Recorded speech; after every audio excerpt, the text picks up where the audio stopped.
Ito ang oras ng panalangin. Panalangin para sa personal na pagbabago at pagbabalik loob sa Diyos. Ang mga petisyon na nilalaman ng panalangin ito ay hinango sa mga katuroan ng salita ng Diyos, ang Biblia. Ang salita ng Diyos mula sa mga awit 85, talatang 4 at 6 hanggang 9. Panumbalikin mo kami, O Diyos, ng aming kaligtasan. Ang pagkamuhi sa amin ay iyon ng wakasan. Ibangon mo kami, sana'y ibalik mo ang nawalang lakas, at kaming lingkod mo ay papurihan ka na taglay ang galak. Kaya ngayon, Yahweh, ipakita mo na ang pag-ibig mong wagas. Kami ay lingapin at sa kahirapan ay iyong iligtas. Aking naririnig mga pahayag na kay Yahweh nagmula. Sinasabi niyang ang mga lingkod niya ay magiging payapa kung magsisisi at di nababalik sa gawang masama. Ang nagpaparangal sa pangalan niya ay kanyang ililigtas. Sa ating lupain ay mananatili ang kanyang paglingap. Naway sabayan niyo ako sa panalangin ito. Mahabaging Panginoon, salamat at sa anumang oras ay maaari kaming lumapit sa iyo. Nagsisisi kami sa aming mga kasalanan at pagsuway sa iyong mga utos. Patawarin mo kami sa aming pagmamataas sa sarili, sa aming kakulangan ng pagmamahal, paggalang o habag sa aming kapwa, sa aming mga maling gawi at pag-uugali, at sa aming masasamang mga pag-iisip, pananalita at gawa, sa aming galit at puot at kawalan ng pagpapatawad sa aming kapwa, at sa aming pagkalimot na magpasalamat sa iyong mga pagpapala sa araw-araw. Kami ay nagpapakumbaba at humihingi ng kapatawaran sa aming mga kasalanan, at tulad ng iyong pinag-utos, aming pinapatawad din ang mga nagkasala sa amin upang kami rin ay iyong patawarin. Kami nagpapatawad sa aming kapwa dahil din sa kami ay nagtitiwala na ikaw ang tagagawad sa amin ng tunay na katarungan sa iyong takdang panahon at paraan ayon sa iyong mga pangako. Pakalooban mo kami ng busilak na puso, O Diyos, at bigyan mo kami ng kalooban na matapat. Pagpalain mo kami na iyong karunungan at kalakasan sa araw-araw upang makapamuhay kami ng matuwid alinsunod sa iyong mga panuntunan. Hiniling namin sa iyo na iyong patatagin ang aming pananampalataya at kalooban upang mapagtagumpayan namin ang mga tukso sa araw-araw. Bigyan niyo kami ng karunungan upang maiwasan namin ang mga maling pag-iisip at masamang impluensya. Hinihingi namin na kami ay iyong muling itayo kung saan kami nabuwal. Bigyan mo kami ng kakumbabaan sa paghingi ng tawad at pagkikipagbalik loob sa mga taong aming nasaktan. Aming tinatanggap at pinananaligan ang iyong di nagbabagong pagmamahal sa amin upang ibigin din namin ang aming kapwa tulad ng pag-ibig mo sa amin. Turuan mo kami na laging maging mapagpatawad sa mga nakakasala sa amin tulad ng iyong pagpapatawad sa aming mga kasalanan, nang kami ay mamuhay ng may kapayapaan sa ilalim ng iyong masaganang pabor at biyaya, at nang sa gayoy matanggap namin ang mga pagpapalang inilaan mo para sa amin. Dalangin namin, Panginoong Hesus, na maghari ka sa aming mga buhay, pamilya, sa aming mga pag-iisip at pag-uugali, sa aming komunidad, pamunuan, simbahan at sa aming bayan. Isinusuko namin ang aming sarili sa iyo bilang aming Panginoon at Manliligtas. Hiniling namin na iyong bantayan at pangalagaan kami sa araw-araw. Ang aming pamilya, tahanan, negosyo, trabaho at paaralan, at iyong ilayo kami sa lahat ng kasamaan at kapahamakan. Naway kami ay iyong patatagin na kami ay laging makasunod sa iyong kautusan at makalakad sa katuwiran at pag-ibig sa kapwa. Panginoon, kami ay nanunumbalik sa iyo. Naway akayan mo kami sa mga landas na matuwid, alang-alang sa iyong pangalan. Maraming salamat, Panginoon, sa iyong pagtugon sa aming mga dalangin na ito, sa pangalan ni Jesus. Amen.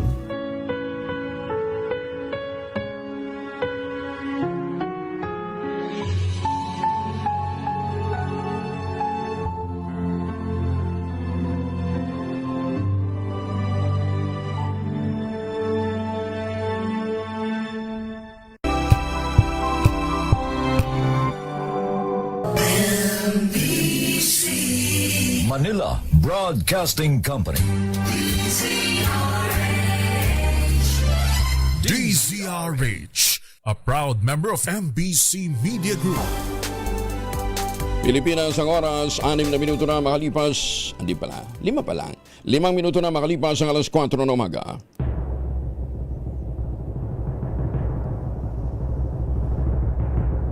And the Golden Dove for Best Science and Technology Journalist goes to Angelo Palmones, DCRH. Ito na ang 28th KBP Golden Dove Awardee, Best Science and Technology Journalist, si Angelo Palmones sa Magandang Umaga, Pilipinas! DZRH, Magandang Umaga, Pilipinas sa DZRH Radio, DZRH TV at DZRH Online. Kasama si Kuya Angelo Palmones. Magandang Umaga, Pilipinas! Luzon, Visayas at Mindanao at sa mga panig ng mundo naroon ang Pilipino. Magandang umaga, Pilipinas. Sa ulo ng ating mga balita, Chief of Staff ni Vice President Inday Sara nagtungo sa Senado, nag-iwan ng mensahe, Typhoon Inday, paghandaan. Sa opina na ipadala na ng impeachment court kay Attorney Zulaika Lopez. Pirit na extension ng serbisyo ni General Marantan ibinasura ng Malacanang. Presidente ng Ateneo de Manila University emosyonal sa hearing ng Senado. Canlaon Volcano sumabog. Ashfall nakarating hanggang Cebu. Metro Manila naka-blue alert na dahil naman sa bagyong Inday. Face-to-face classes mula kinder hanggang senior high school sa private at mga public school sa Maynila sinuspende ni Yorme Isko Moreno ngayong Biyernes. Ilang LGU sa Luzon nagsuspende nila ng klase dahil sa masamang panahon dulot ng habagat at ang bagyong Inday. Typhoon Inday bahagyang humina, bumagal habang nasa Philippine Sea, pero signal number 2 nakataas na sa 3 lugar. July 10 tayo ngayon, Biyernes. Kasama pa rin natin ang buong radyo natin FM nationwide, ang ating mga action radio station sa Luzon, Visayas at Mindanao. 91.7 BNFM Radio sa Cebu at 94.3 FM sa Jensan. Sa detalye ng ating mga balita, bahagyang humina ang Typhoon Inday, bumagal habang nasa Philippine Sea sa silangan ng Hilagang Luzon. Dahil dito nakataas ng signal number 2 sa 3 lugar sa Northern Luzon, kabilang na ang lalawigan ng Batanes, silangang bahagi ng Babuyan Island, hilagang silangang bahagi ng mainland Cagayan. Huling namataan ang Typhoon Inday sa layong 740 kilometers, silangan ng Kalayan, Cagayan, taglayan lakas na hangin 155 kilometro bawat oras malapit sa gitna.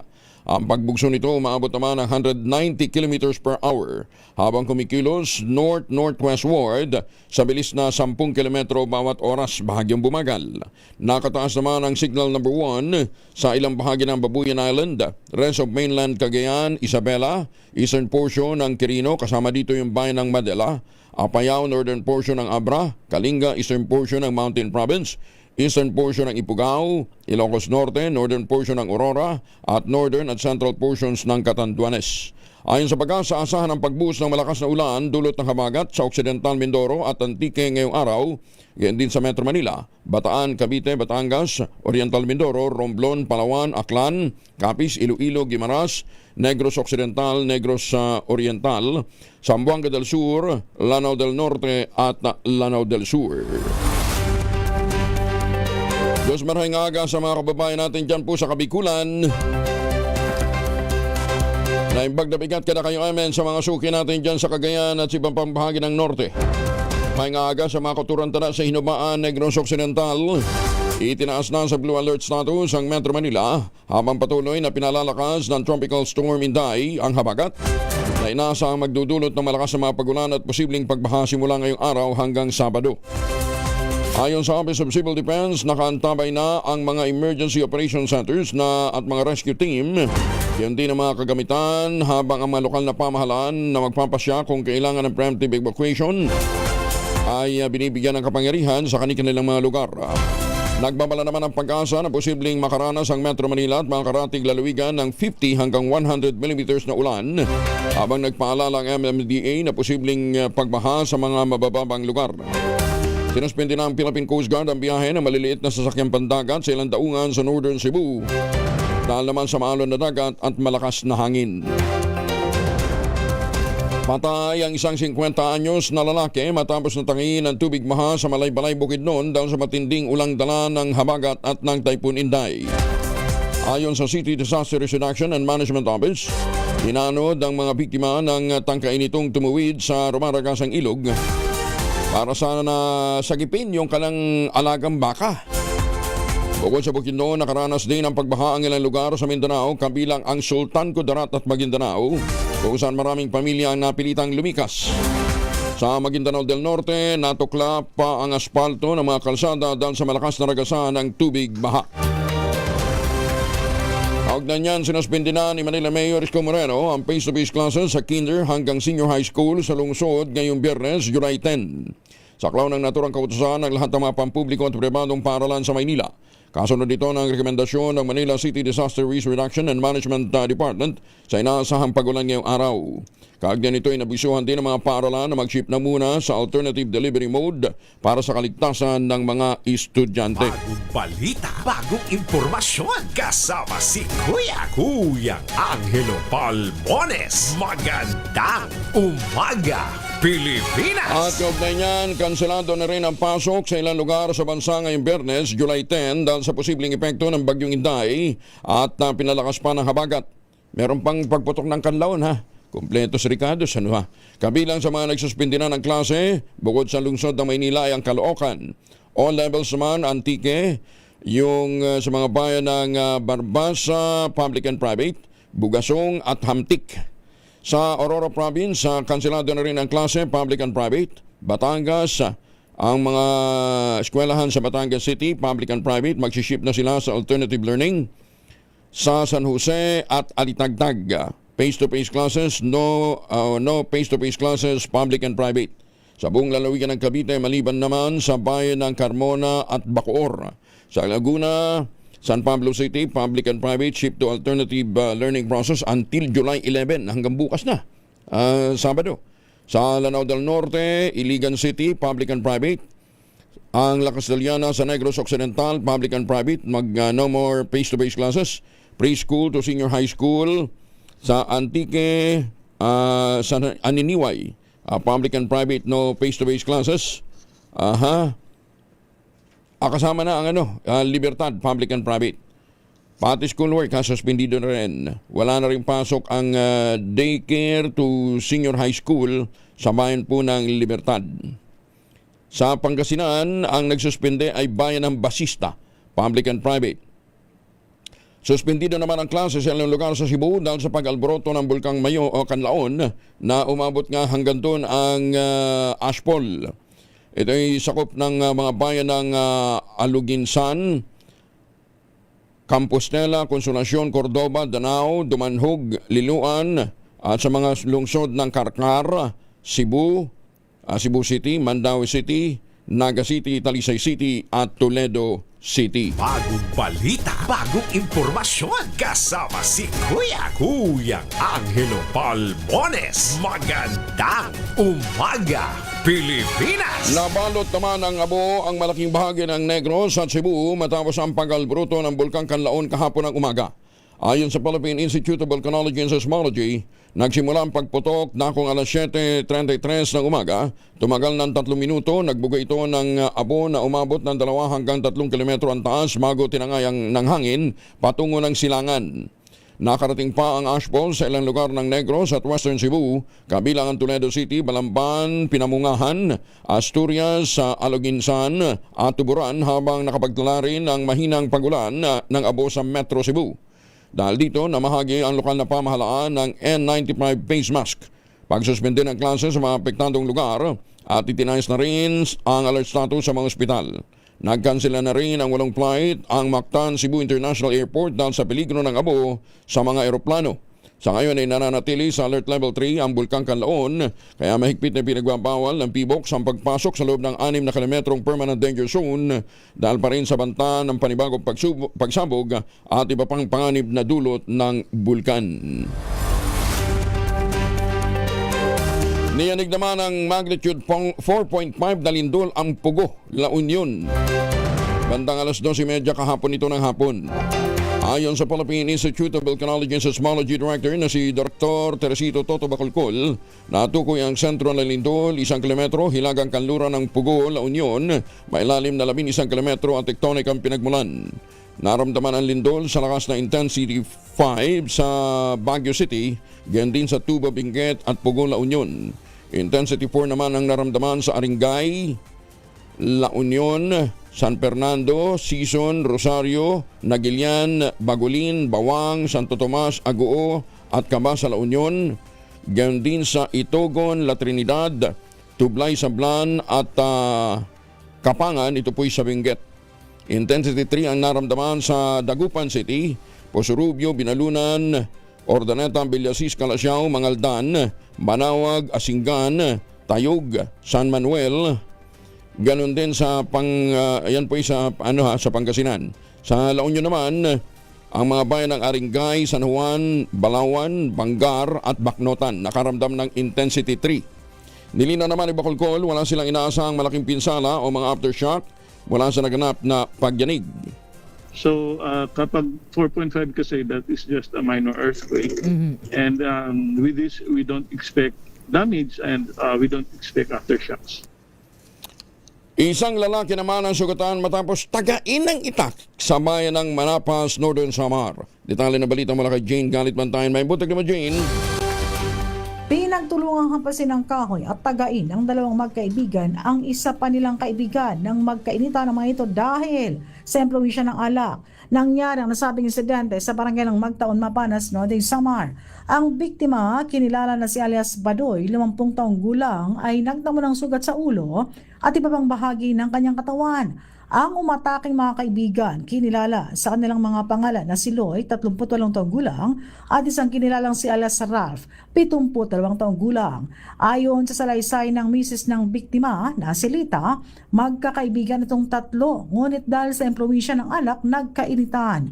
Nagbatuhan ng mga salita ang dalawang panig na parang hinahamon naman itong biktima ang dalawa niyang kaibigan. Sa paglabas ng bahay ni Badong, naroon naghihintay sa labas ng kanyang bahay mismo ang nakaalita ng mga kaibigan na si Loy. May dalang itak, samantala bit-bit naman ni alias Roy ang isang 2x2 na kahoy. Pinagtulungan ng dalawa si Badong at nagtamo ng matiling sugat sa ulo at iba't ibang bahagi ng katawan. Nagtungo sa lugar ang Mapanas Police, ngunit dinala na sa Mapanas Rural Health Unit ang biktima at inilipat ito sa Gamay District Hospital. Agad naman na tumakas ang dalawang suspect.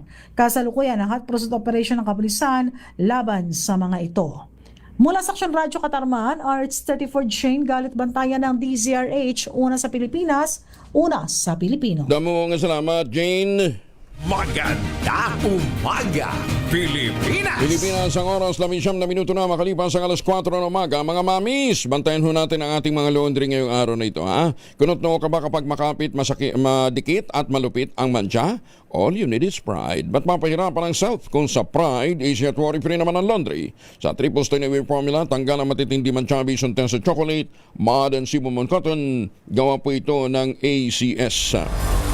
Ohayo gozaimasu sa mga Pilipino dyan po sa Japan.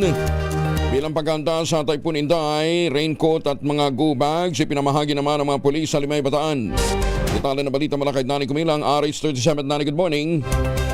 Bilang bahagi ng pinaigting na paghahanda sa banta ng Super Typhoon Inday, isa-isang ipinamahagi ni Police Major Jimmy Albert Edison, Chief of Police ng Limay Municipal Police Station, ang mga raincoat at go bag sa kanyang mga tauhan kahapon sa harap ng Limay Municipal Police Station sa Barangay Town Site Limay, Bataan. Ang mga raincoat ay donasyon ito ng pamalang bayan ng Limay sa panguna ni Mayor Richie Jason David bilang suporta sa disaster preparedness ng Limay Municipal Police Station upang higit na mapatatag ang kahandaan sa bawat tauhan ng pulisya sa lugar ng oras ng sakuna. Layunin ng aktibidad na higit pang palakasin ang kahandaan, kaligtasan at kakayahan ng mga pulis sa pagtugon sa anumang emergency at pagpapanatili ng kapayapaan at kaayusan sa kabila ng masamang lagay ng panahon ngayon.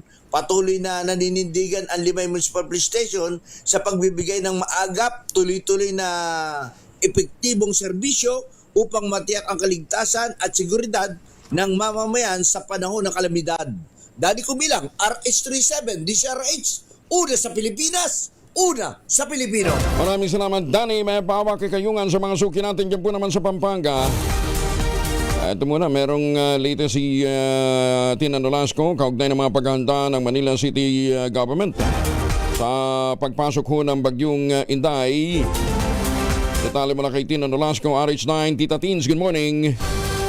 Good morning, Kuyang Angel. Nakataas pa rin ang blue alert status ng Manila City Disaster Risk Reduction and Management Department bilang paghahanda sa posibleng pananalasa ng Typhoon Inday at inaasahang rally mamayang hapon sa Liwasang Bonifacio. Sa ilalim ng nasabing alert status, nakahanda ang mga personnel at response team ng departamento upang agad na tumugon sa anumang insidenteng maaaring idulot ng bagyo, kabilang ang pagbaha, malalakas na hangin at iba pang kaugnay na panganib.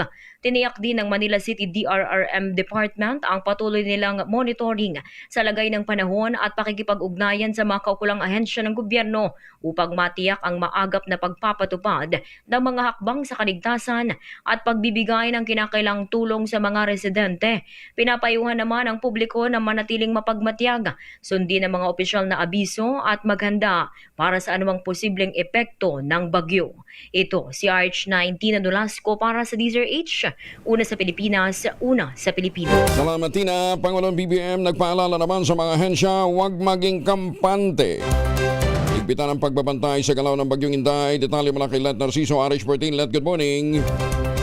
Patuloy ang pagbabantay ni Pangulong Ferdinand Marcos Jr. sa lagay ng panahon sa ilang bahagi ng bansa na nakararanas ng epekto ng bagyong Inday. Ayon kay Palace Press Officer Claire Castro, nakikipag-ugnayan ang Pangulo sa iba't ibang ahensya para kumustahin ang paghahanda ng mga ito. Ikinalugod ng Pangulo ang pagsang-ayon ng mga mall sa pakiusap ng MMDA na pansamantalang buksan ang kanilang parking spaces para sa overnight parking sakaling sumama ang panahon. Sabi ni Castro, iniulat rin ng DPWH ang patuloy na paglilinis ng mga kanal at iba pang daluyan ng tubig sa ilang bahagi ng Metro Manila. Inactivate naman ng DENR ang lahat ng disaster response unit nito sa mga rehiyon. Ang DICT nakatutok sa telco facilities habang nakahanda na rin ang kanilang emergency communications equipment at mayroon ng 24/7 command center. Nagpaalala si Pangulong Marcos sa lahat ng ahensya na huwag maging kampante at bantayan ang takbo ng bagyong Inday. Ito si Let Narciso para sa DZRH, una sa Pilipinas, una sa Pilipinas. Maraming salamat, Let. Pilipinas ang oras 23 na makalipas ang alas 4. Pinalawak pa ng SM Prime Holdings ang pagtatayo ng mga disaster resilient mall sa buong bansa. Ito'y naglalayong mapalakas ang proteksyon laban sa baha, bagyo at iba pang kalamidad at magsilbing shelter area din sa panahon ng kalamidad, katulad nga ngayong may pagbabanta ang Super Typhoon Inday. Kabilang sa mga hakbang ng SM ang paglalagay ng underground rainwater encatchment system na kaya mag-imbak ng pinagsamang 86,000 cubic meters ng tubig ulan. Sa SM City La Union, gumagamit ang bagong sistema ng multi-stage filtration at reverse osmosis para muling magamit ang nakolektang tubig ulan sa paglilinis at pagpapalamig ng pasilidad. Ayon sa SM Prime, bahagi ang proyektong ito ng SM Green Movement na naglalayong mapalakas ang disaster risk reduction at maprotektahan ang mga negosyo at gayon din ang mga karatig na mga komunidad. Higit naman sa 2,300 na mga kahon ng assorted agricultural products ang winasak ng Bureau of Customs Port of Manila. Ayon kay Customs Commissioner Rayel Ponmeseno, isinagawa ang pagsira sa Greenery Waste Management Services ng nasa General Trias sa Cavite.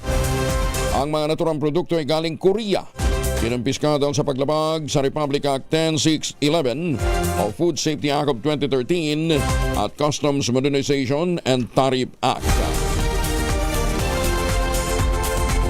Maglalaan naman ang Philippine Amusement and Gaming Corporation of PAGCOR ng 60 million pesos para sa scholarship fund ng 2,000 estudyante mula sa mga mahihirap na pamilya ng Bulacan. Inilabas na ng ahensyang inisyal na 10 milyong pisong pondo sa provincial government bilang panimula ng Ayudang Hatid ay Tagumpay o HAT Scholarship Program. Naglalayon nitong magbigay ng scholarship sa mga kwalipikadong Bulakenyo na papasok sa kolehiyo at technical vocational courses. Ang unang tranche ay binigay na sa Bulacan Capital Gymnasium ni PAGCOR Chairman at CEO Alejandro Tenco. At ang sabi niya nga ang PAGCOR ay hindi lamang pumuprotekta sa paglalaro o maayos na paglalaro, kundi sinusulong din ang pagbibigay tulong sa sektor ng edukasyon. Sabi nga ni Chairman Tenco, dapat mamuhunan tayo sa kakayahan, pangarap at potensyal ng mga kabataan at maging katuwang sa pagbuo ng maunlad na Bulacan at buong Pilipinas. Sa kabuuang 60 million pesos, 40 million ang ilalaan sa 1,000 incoming freshmen na kukuha ng 4 na taong kurso, 20 million pesos naman para sa 1,000 estudyanteng kukuha ng technical vocational courses. Ay mga misis, amoy araw ba si Mr. pag-uwi galing ng trabaho dahil yan sa germs sa katawan nila? Para labanan ang amoy araw at amoy pawis, gumamit ng Shield Bath Soap regularly. Unbeatable ang Shield sa paglaban sa germs versus another brand by Shea Butter. Pampalambot ng kutis sa presyong abot kaya 12.50 SRP. Kaya naman recommended ito ng Philippine Nurses Association. Kaya mga misis, I challenge you. Subukan ang Shield Bath Soap. Galit sa sakit, may malasakit. Sulit na sulit. Bagong balita, bagong impormasyon. Kasama si Kuya Angelo Palmones. Magandang umaga, Pilipinas! Showbiz muna tayo. Alitan sa pagitan ng magkakapatid na Ian, Lotlot at Matet. Ayun, natapos na rin. Detalye ng balita mula kay Gorgie Rula. Gorgie, good morning! Tahimik na ngayon at sana tapos na nga ang sigalot ng magkakapatid na sina Ian, Lotlot at Matet de Leon. Pagkatapos maglitanya ni Lotlot at inilabas ang sama ng loob niya kay Ian, ay sinagot naman ito ng aktor at si Matet na ang tumuloy sa pag-rant sa social media.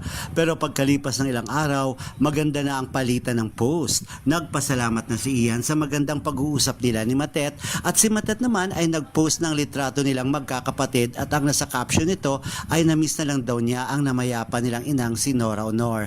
Kaya marami ang natuwa na mukhang magkakaayos na silang magkakapatid. Pero si Lotlot ay tahimik na lang at hindi na nagsalita. Kaya sa presko ng Sinimalaya nung nakaraang Miyerkules na kung saan ay may entry ang anak ni Lotlot na si Janine Gutierrez, ay natanong siya tungkol dito. Ang sabi lang ni Janine, ang tinitiyak lang daw niya ay ibibigay niya ang suporta sa kanyang ina. Heto pang pahayag ni Janine Gutierrez. Whatever po is best for my mom, yun po talaga yung ipag-pray ko. Gusto ko lang na maging happy siya. Ayokong magkasakit siya dahil sa stress or anything. So, si mama po talaga yung number one ko po.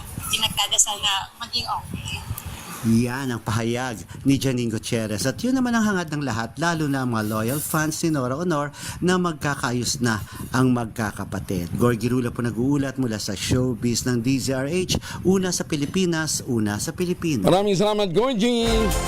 At sana lahat ng mga nag-aaway-aaway na mga magkakapatid, mga magkakamag-anak, magkasundo na rin. Dami ng problema sa Earth Iganting pawika, natagpong patay sa baybayin dagat ng Benmali, Pangasinan. Detalye na balita mula kay Freddy Pajardo, RH38. Masantos siya kabasan at chikamin sa ating mga kababayan dyan sa Pangasinan, Freddy. Masantos siya kabuasan Kuyang Angel, malahiganting pawikan o si tertil na tumitimbang ng nasa 80 hanggang 100 kilos. Ang natagpo ang wala ng buhay ng mga mangingisda sa baybaying dagat ng Barangay Binlag, Benmali, Pangasinan. Alas 7 ng umaga kahapon na agad ipinagbigay alam sa Provincial Disaster Reduction and Management Office na matapos may iahon sa dagat ay agad itinurn over sa Municipal Environment Resource Office at Municipal Disaster Reduction and Management Office na silang nagdala sa Bureau of Fisheries and Aquatic Resources National Fisheries Development Center BIFAR NFDC sa Bunuan, Binloc, Dagupan City, na ayon kay Dr. Wesley Rosario, Chairman of the Professional Regulation Commission's Board of Fisheries at former Center Chief ng BIFAR NFDC, isa sa ilalim sa masusing pagsusuri ang nasabing giant pawikan upang malaman ang sanhi ng ikinamatay nito sa kaililibing sa fish cemetery sa BIFAR NFDC. DC compound sa nasabing lugar. Mula sa Aksot Radio Pangasinan, ito si Freddy Pajardo Aristerte Tag-uulat para sa DZRH Una sa Pilipinas, Una sa Pilipinas.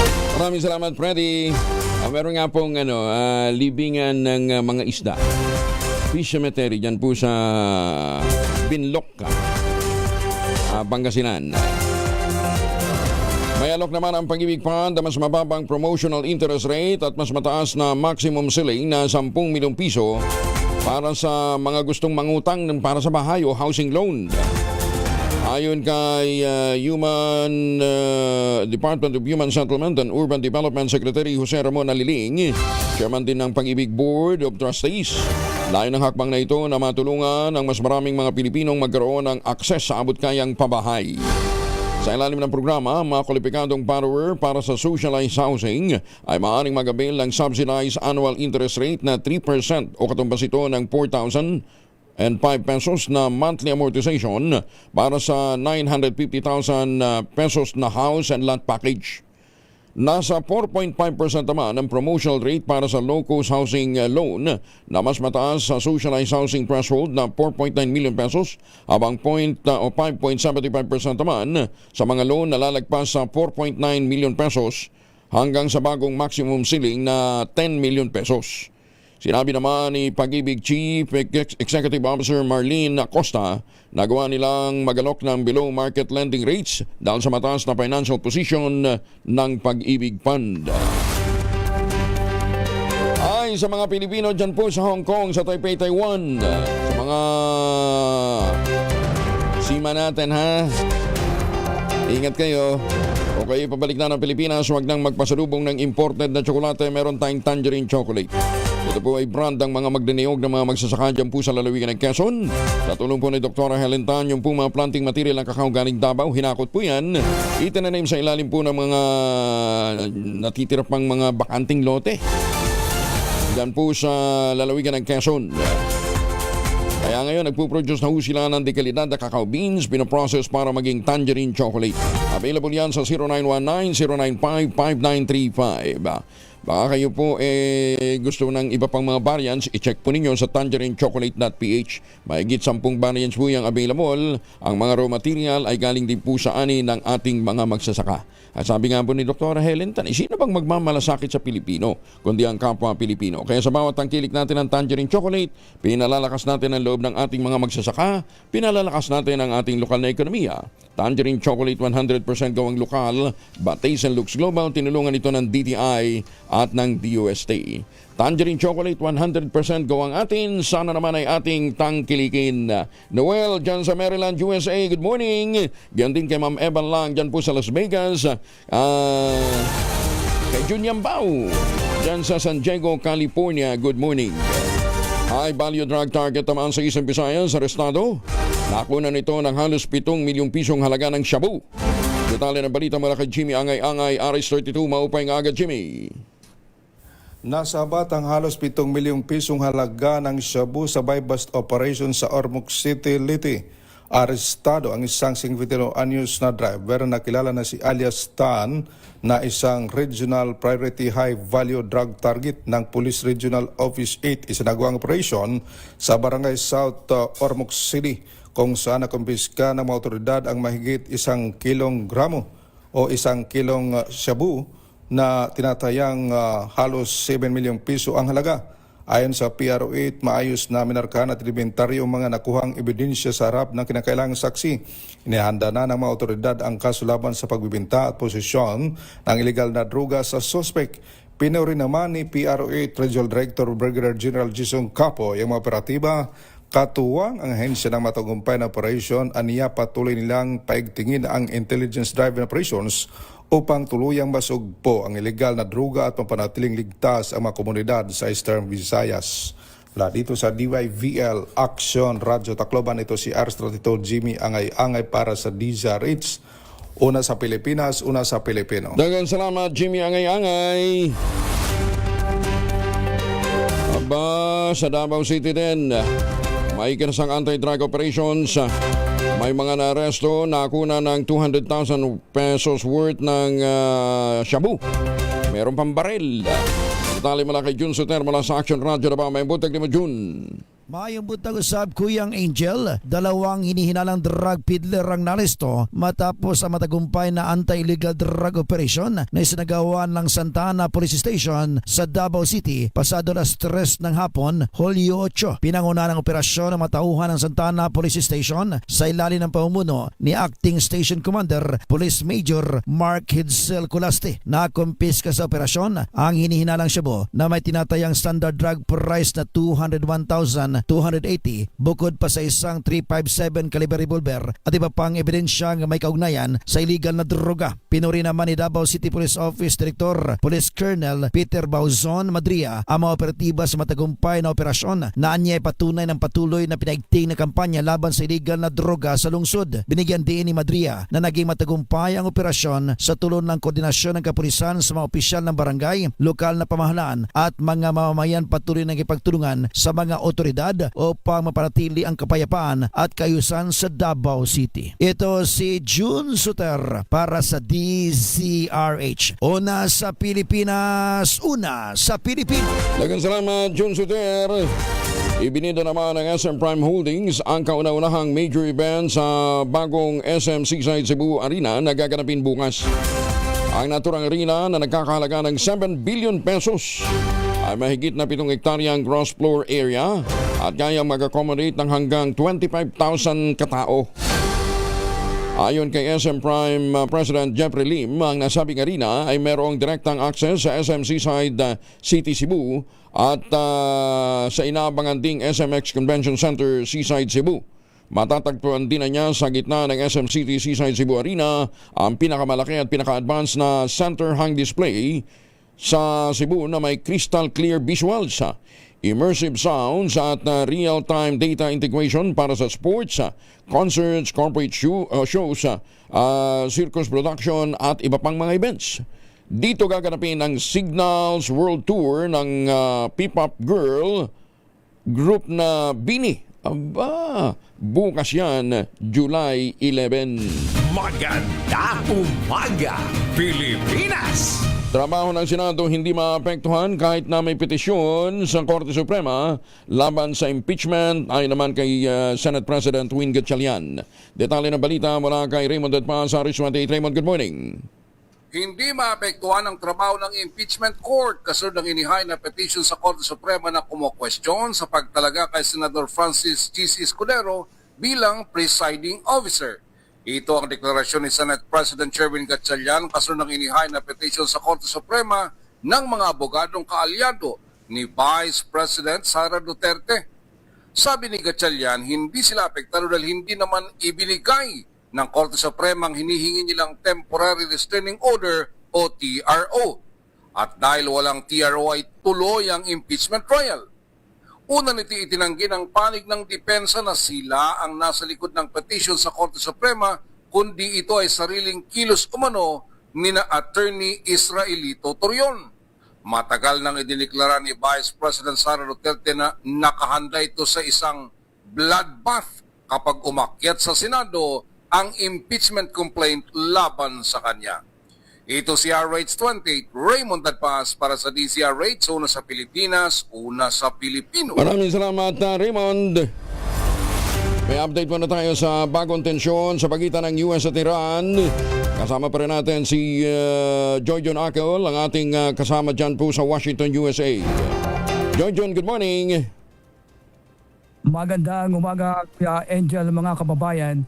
At gumuho na nga ang kasalukuyang ceasefire matapos magpalitan ng maras na pag-atake ang Amerika at Iran sa gitnang silangan. Nag-ugat ang bagong labanan sa naging pag-atake ng Iran sa mga barko ng Strait of Hormuz nitong nakalipas lamang na Martes at Miyerkules na sinagot naman ng US military ng malawakang airstrike nitong nakalipas na Miyerkules at kaninang Huwebes ng madaling araw. At ayon sa Health Ministry ng Iran, hindi bababa sa 14 katao ang nasawi. Karamihan dito ay mga sundalo at 78 iba pa ang malubhang na sugatan sa nakaraang 2 araw na operasyon ng US military.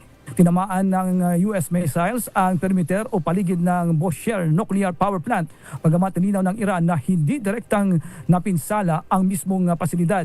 Binomba rin ng Amerika ang isang military sites at isang fishing dock sa lalawigan po ng Bushehr pati na po ang timog daungan ng Bandar Abbas. Agad namang naglungsad ng ganting salakay ang Iran gamit ang mga missiles at drone laban sa mga kalyado at base militar ng Amerika sa mga Gulf states. Inatake ng Iran ang pasilidad ng US kabilang ang Patriot Missile System, isang fuel storage sa Bahrain kung saan nandoon ang US Navy Fifth Fleet at isang early warning site sa Qatar. Naharang naman ito ng mga bansang ito ang mga missiles at drone. Ganoon din Kuya Angel, mga kababayan, nagpakawala ang Iran ng 10 ballistic missiles patungo sa Asrak military base sa Jordan na ginamitan po ng mga tropang Amerikano pero naharang po ito. Hayagang sinabi ni US President Donald Trump sa pagbabalik niya dito sa Washington DC mula sa Turkey ang tigil putukan dahil sa panggugulo po ng Iran sa Strait of Hormuz at nagpost din siya ng mga video ng strike sa Truth Social at nagbabala na maaaring kailangan ng tapusin ang laban o sinasabi niyang finish the job. Bagamat sinabi niyang hindi naman ito automatikong nangangahulugan ng pangmatagalang digmaan. Dahil sa panganib na maantala ang daloy ng langis sa Strait of Hormuz, ang pinakamahalagang daanan ng enerhiya sa buong mundo, biglang sumipa paitaas ang presyo ng langis. Pero Kuya Angel, ngayong araw na ito ay medyo bumaba. Kahapon kasi $80 kada barilis, ngayon po ay $79.25 kada barilis ang Brent crude oil. Samantala ang WTI ay umabot ngayon sa $73.14 kada barilis. Pero hindi pa tapos ang aming linggo, Kuya Angel. Kala ko naman kung magkano yung binaba. Naupo tuloy ako. Akala ko naman peso talaga. Ay, $1 talaga. Yung pala, bariya. Pero magandang pasilidad mo ngayon dyan, Jojo, na nasa loob ka ba ng ano? Nasa loob ka ba ng booth ng radyo natin dyan sa Washington? Washington. Okay, malakas ang ulan, Kuya Angel, hindi ako makalabas. At may thunderstorm at may tawag ito, may ipo-ipo. Kailan nag-umpisa yan? Kahapon pa? Actually, bago ako umere ay malakas na ang ulan. Pero kaninang madaling araw ay nagsimula ito at huminto nung tanghali. Pero ngayon po na ere na ako ay biglang lumakas ang ulan. At bumalik ako, nasa kalagitnaan na ako ng kalsada papuntang DC. Bumalik ako dito sa aking sa studio. Sa aking studio. Ayan, okay. Ganda ng studio mo, Jojo. Talagang broadcast facility. Ayan, thank you. Maraming salamat. Si Jojo Acol live wala po. Thank you. Si Jojo Acol live wala po sa Washington DC. Magandang umaga, Pilipinas! Adi mamigay na muna tayo ng pera. Tumutok sa DZRH at manalo ng isang 1,000 pesos sa Malacash promo kasama ang Charm Popcorn Purple Eternity. Pa ni Sherwin Alparo kasama ang Charm Popcorn Purple Eternity ay nandyan sa Barangay Kasilawan, Makati City. Ayan So sa mga taga-Barangay Kasilawan, Makati City, saan ba itong malapit itong Barangay Kasilawan? Anyway, mamaya tanungin natin kay Sherwin. Barangay Kasilawan, Makati City, kasama ang Charm Popcorn Purple Eternity. Antabayanan nyo dyan si Sherwin Alparo. Ayan dahil mamimigay yan ng pera. Ready na ba kayong tandaan ang ating word of the day para manalo ka ng DZRH mini component? Eto na! Ayan, at bukod sa pamimigay ng pera, pag nasagot nyo ang ating word of the day, meron pa kayong iba pang mga premyo. May mini component tayong ibibigay. Ang ating word of the day ay amelioration. Amelioration sa Tagalog daw po ay pagpapabuti, sa Cebu pagpalambo, sa Ilocano paimbagan. Ang word of the day ay amelioration. Bagong balita, bagong impormasyon, kasama si Kuyang Angelo Palmones. Magandang umaga, Pilipinas! Pilipinas, sa 44 minuto na makalipas ang alas 4 ng umaga, oras na para tayo po naman ay mag-ultamayo. Nangabang ultamayo, ito po ay postbiotic with Lactococcus lactis rein plasma. Dumaan po ito sa mahabang clinical trial. Hindi po mga testimonial, hindi kwento kutsero, kundi human clinical trial. Ang bawat kapsula po ng ultamayo ay nagtataglay ng 50 billion cells ng Lactococcus lactis rein plasma. Kaya napaka-potent po nito. Nakapag pumasok po sa ating sistema, pumasok po sa ating katawan, ina-activate po nito yung PDC, yung plasmacetoid dendritrixel. Yan po yung tinatawag ng malulubhasa na commander ng ating immune system, responsable sa pagtataboy ng mga toksin sa ating katawan habang tayo po ay natutulog. Siyempre, pagka magandang tulog, magandang gising. Pagka magandang gising, may panlaban tayo sa puyat, pagod at stress. Ilan lamang yan sa mga benepisyo po ng Ultamayo. Kung kayo po ay may mga katanungan pa, lalong-lalo na yung mga senior citizen, hindi ho ito pampatulog, pampaganda ho ng tulog. Ayan, mag-text ho kayo sa 0931-033-2871. Ulitin natin, 0931-033-2871. May mga medical experts ho tayo nakistambay dyan para sagutin ang inyong mga katanungan, ang inyong mga concerns, anumang oras. Text lang ho, Ayan, 0931-033-2871. Ang Ultamayo po ay rehistrado sa Food and Drug Administration, halal certified. At kung ngayon nga ho kayo bibili ng isang baksul ng Ultamayo Postbiotics sa alinmang Mercury Drug Store sa buong bansa, abay makakakuha ka pa rin ng free 100 pesos Mercury Drug gift certificate. Promo runs until July 31, 2026 only. Per DOH, FDA, CFRR permit number 0981-0/2025. Mahalagang paalala, ang Ultamayo po ay hindi gamot at hindi dapat gamiting panggamot sa anumang uri ng sakit. Bagong balita, bagong impormasyon, kasama si Kuyang Angelo Palmones. Magandang umaga, Pilipinas! Ohayo gozaimasu, masukin natin dyan sa Japan. Kaloy, kumusta ka na? Kinumpirma na Malacanang wala nang ibibigay na extension sa serbisyo ni Police Brigadier General Hansel Marantan, Regional Director ng Calabar Zone. Ayon kay Palace Press Officer Undersecretary Claire Castro, maaari pa rin namang makatulong si Marantan sa ibang paraan kahit na ito'y magretiro na. Nakaschedule ang retirement ni Marantan July 10 o ngayong araw. Dahil umabot na ito sa mandatory retirement age na 56. Nauna nang humiling si Interior Secretary John B. Cremulya sa National Police Commission o NAPOLCOM na palawigin ng 1 taon ang serbisyo ng Marantan upang ipagpatuloy ang mahalagang operasyon na kanyang pinangungunahan. Ganyan sinabi ng Malacanang hindi na ito pagbibigyan. Wala pong extension para po kay General Marantan. At maaari po siyang makatulong sa ibang pamamaraan. Ayun, hindi na in-elaborate. Ako na ho mag-i-elaborate. Bawal ho kasi. Bawal ho kasi yung hinihiling hinihiling ni Secretary John Vic. Kasi nga naman, bakit what is so special with the General Marantan? Ano bang kayang gawin ni General Marantan na hindi kayang gawin ng iba pang mga PNP generals? Ayan, yung extension ho, po pwede pala, alinsunod sa batas, po pwede sa mga PNP chief. Hindi sa hindi PNP chief. Ayan, Kaya siguro may nakapagbulong sa presidente na nagsabing, sir, teka mukhang bawal yan, illegal yan. Yang inirekomendang yan ng National Police Commission. Ito naman si Secretary John Vic gusto pang ipahamak ang Pangulo Ito namang si Attorney Kalinisan si Vice Chairman Kalinisan, Commissioner Kalinisan, alam naman niyang sasabit,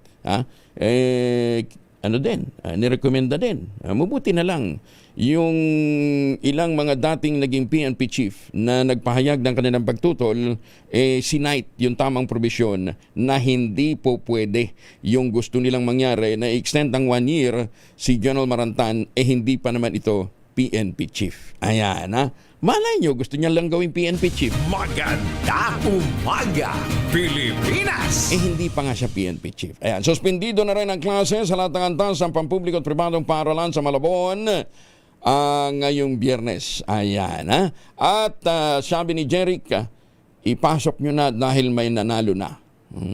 Ano yung papasok ko? Yung report, no? Ika na. Take it away. Tumutok sa DZRH at manalo ng isang 1,000 pesos sa Malacash promo kasama ang Charm Popcorn Purple Eternity.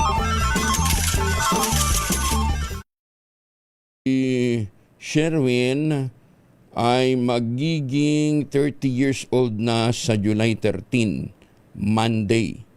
Inaasahan natin ang malaking piging dahil alam naman ninyo na si Sherwin pag nag-birthday, maraming handa, maraming sponsor. Ba, talaga? Oo. Sherwin, happy birthday! Hindi ko alam. Grabe yung priority, no? Naka-priority kapag ganyan mag-birthday. Ang ganda nakalagay sa... nakalagay talaga sa prompter, oh. prompter, Nakalagay sa prompter, oh. Hindi, Si Sherwin, yung desk na yan. Hindi. Kuya Angel, yung desk na yan, napakatindi niya kapag may birthday. Talaga hindi nakakalimutan. Hindi, pero galante yan si Boss Sherwin. O, kita mo, nakalagay ba dito? Isa yan sa pinakamabait nating boss. Ba, magalit talaga ako. At hindi nyo magsip-sip kay Sherwin, ha? Bukod sa pagkain, namimigay pa yan ng regalo. Ba, talaga naman, oh. Iba ka talaga, Sherwin, oo. Asa kayo. Ano bang pakiramdam? Barangay Kasilawan. Ano bang pakiramdam na magte-30 years old na? Ano, pabata ng pabata ang pakiramdam? Hindi, waistline yun, Parang waistline. gano'n ba? Waistline daw yun, waistline. 30. Ewan ko ba? Ayan, aga-aga. Pero sa Monday, magkita-kita tayo. Kasi mamaya may meeting na nga. May meeting na nga mamaya eh. Binabati ka ni Bentong. Ay, Bentong, ako maraming salamat. Sagot Kaso ko di na. Makakatikim kasi ang layo mo. Sagot ko na ang kwento. Ba, galing Iba talaga yan si Bentong. Sige na. Pero Kuya Angel, kanina tinatanong mo sa batong Barangay Kasilawan. Saan ba yan? Dito yan sa bahagi ng boundary ng Makati at ng Maynila. Sa may portion ng PRC. Sa may PRC. Kaya pala nakakasilaw talaga. Liwanag ng ilaw. Tignan mo, ang liwa-liwanag Kasilawan. Kasi dito sa Delpan Street, sa may bahagi nitong Barangay Kasilawan, dito umaangat yung araw kapag umaga. Kaya yung mga nagmamaneho dito, papunta sa Makati, nasisilaw talaga. Nasisilaw. Kaya Barangay Kasilawan. Sige. Dito sa Makati. Pero etong nagmamaneho na to, na masugid makinig sa radyo, matagal nang nag-aabang na manalo. Yes sir, good morning Sir Angelo. Good morning. Anong pangalan ni Kuya? Maibutag po sa mga taga Cebu at saka Bohol. Tira, taga-asa na kamay. Taga-asa ka? Actually sir, dito po ako lumaki sa Manila, pero ang parents ko po originally from Ubay, Bohol. Kasubot po Bisaya sir, boy sir po ako. Ngano ka, kasultiman ka? Nagpuyo ba kag Cebu? Gikan man ko Cebu sir, sa katuig ko nag-drive sa Grab. Sa Cebu? Kanya nag-transfer lang ko kuan sa balik ko diris Manila kay ang taasas gas, sir. Mahal po kasi yung gas eh. So, monitor po ako lagi sa DCRH. Sa Cebu din sana, nagmo-monitor ka. Naririnig tayo doon. Yes, sir. Oo po. Medyo iba yung frequency doon. Tsaka medyo, yung, yung signal, medyo nagkakadiferensya minsan. Pero clear. Loud and clear sa malakas. Pila ng uyab? Pila ng anak niya? Actually, isa lang, sir.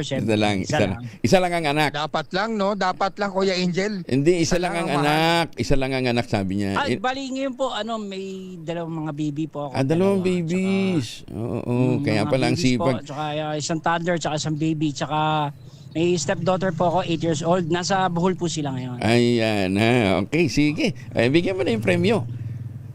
Kuya Boy, tama ba pangalan mo? Francis. Francis, Kuya Francis. Eto, dahil sino paborito mong announcer sa DCRH tuwing umaga? Of course, Sir Angelo Palmones. Magandang umaga, Pilipinas. Dahil dyan, eto, meron kang 1,000 pieces. Thank you, Sir Sherwin, Darwin. Thank you, sir. Thank you. And happy anniversary po sa DCRH.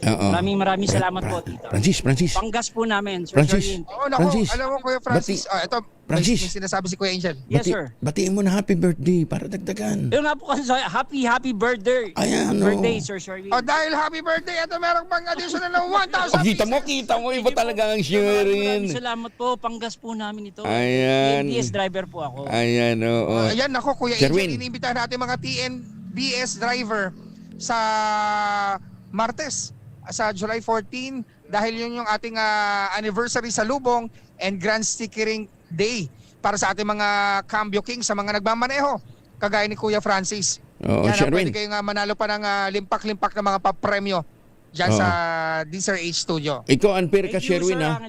Unfair ka, Sherwin, ha? Unfair ka, Sherwin, ha? Pambira ka, ha? Kanina pa ako bati ng bati sa'yo, wala ako 1,000 galing sa'yo. Kuya Angel. Pambira ka.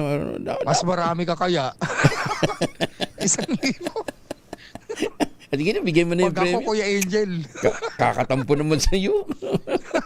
Sa birthday mo na lang. Sige na. Okay, Angel. Sa birthday ko, Kaya, bibigyan mo ako inimbitahan popcorn. natin. Oo. Invited lahat ng mga gusto maki-birthday, maki-anniversary, July 14. Yan ho ha, dyan po sa DZRH studio sa CCP Complex. Magkakaroon po tayo ng Grand Securing Day para sa lahat ng mga nagmamaneho at Cambio King na palaging tumututok sa DZRH. May pamerienda, meron tayong palugaw, syempre ang lugaw ni Ate May. At meron tayong mga iba't ibang mga paraffol at syempre napakalaking cash na ipamimigay natin sa araw na yan dyan sa ating mga Cambio King. Aba! Kaya naman, oo. Si Jose Ramon Ulod, ha? Si Jose Ramon Ulod. Salamat po. Oo, may isa pa yan, may isa pa yan. Amping ha, amping ba eh? Yes, sir. Salamat po. Ayan. Ako maraming salamat Kuya Francis at Kuya Angel. Yung iba pa. Pinapasalamat. Ay, syempre nga pala. Nakalimutan ko, tatapusin ko na. Yung nga pala, kailangan mo masagot yung ating word of the day. Ang ating word of the day, amelioration po. Amelioration. Yan, dahil dyan meron kang medium component at sa atin ang Astron, alagang maasahan at syempre meron ka ring grocery mula yan sa ACS at sa DZRH at Bangong Kabloom ang hatid ng Charm Popcorn Purple Eternity sa inyong mga damit na inalawan gamit ang Charm Popcorn Purple Eternity. At babanlawan gamit ang Charm Popcorn, ang pinakabagong disenyo ng DZRH t-shirt. O tignan mo, ang lakas ng hangin. Ano pa, talagang ramdam pa si Super Inday. Thank you so much po. Maraming salamat sa lahat po ng sponsor. Saka sa lahat po ito. Actually, maglalaba po ako ngayon. Dala po akong mga labahin. Maraming salamat po sa Charm. Ang sipag ni Francis. DZRH, number 1, the best. Ang sipag ni Francis. Kuya Francis, maraming salamat. At syempre sa mga nais manalo ng 1,000 pieces, laging tumutok sa DZRH. Baka kayo na susunod dating winner sa DZRH Malacash promo kasama ang Charm Popcorn Purple Eternity. RH number 6, Sherwin Bata Alfaro of DZRH. Una sa Pilipinas, una sa Pilipino. Tumutok sa DZRH at manalo ng isang 1,000 pesos sa Malacash promo kasama ang Charm Popcorn Purple Eternity. Pakitawagan mo nga ang MMDA kung may coding ngayon.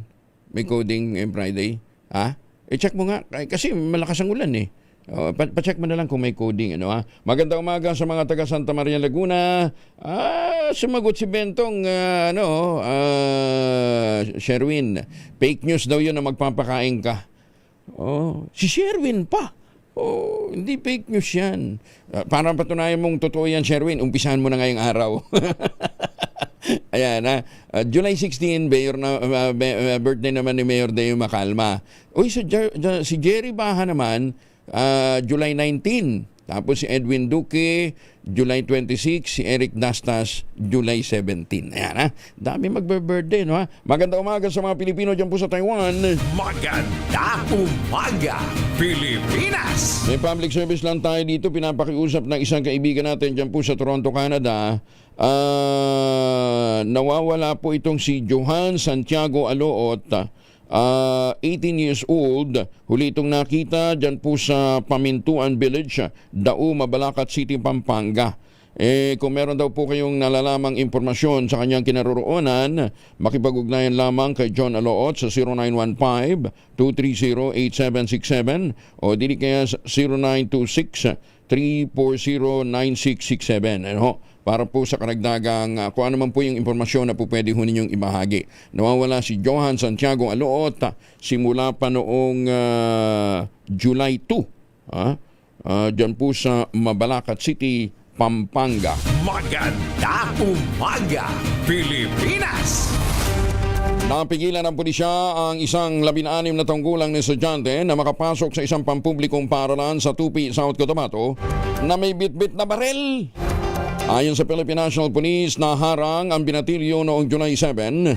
Nakuha mula dito ang isang Glock 17 9mm pistol, pag-aari ng Philippine Army, kasama ang 2 magazine na may 32 bala. Lumalabas sa investigasyon, ang barel ay service firearm ng nakatatandang kapatid ng estudyante na isang aktibong sundalo. Sinabi naman ng menor de edad, kinuha niya talaga ang barel nang walang paalam at dinala sa paaralan para lamang daw po sa self-defense. Naisailalim na ng Women and Children Protection Desk at Municipal Social Welfare and Development Office o naipasailalim na sa Women and Children Protection Desk ang naturang estudyante habang inihanda naman ang kaso laban sa kanyang sa ilalim ng Comprehensive Firearms and Ammunition Regulation Act. Ano kaya ito? Off duty yung kanyang kapatid. Ating kapatid, papahamak, ano ha? Ayon kay PNP Chief General Jose Melencio Nartates Jr., nakatulong ang agarang report ng isang mamamayan upang maiwasan ang posibleng panibagong school shooting. Sana naman hindi ganun talaga yung intent, ano ha?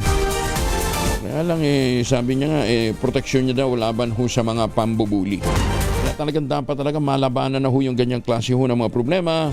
Madagdagan natin ang mga security personnel na siya naman ginagawa ngayon ng Department of Education. Pero sabi nga ni Secretary Sani Angara, ito ay kinakailangan ng pangkalahatang approach. Hindi po pwedeng ang eskwelahan lang. Kinakailangan ng lokal na pamahalaan. Diyon din po ang mga magulang. Importante yung partisipasyon po ng mga magulang. Pilipinas, ang oras, 1 minuto na makalipas ang alas 5 ng umaga. Maganda umaga, Pilipinas! Tumunog na ang gantingan para sa kalikasan.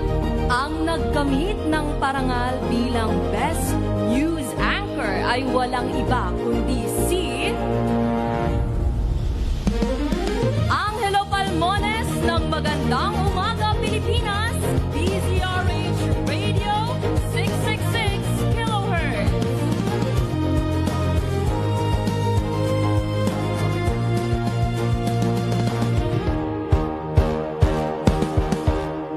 DZRH, a proud member of MBC Media Group.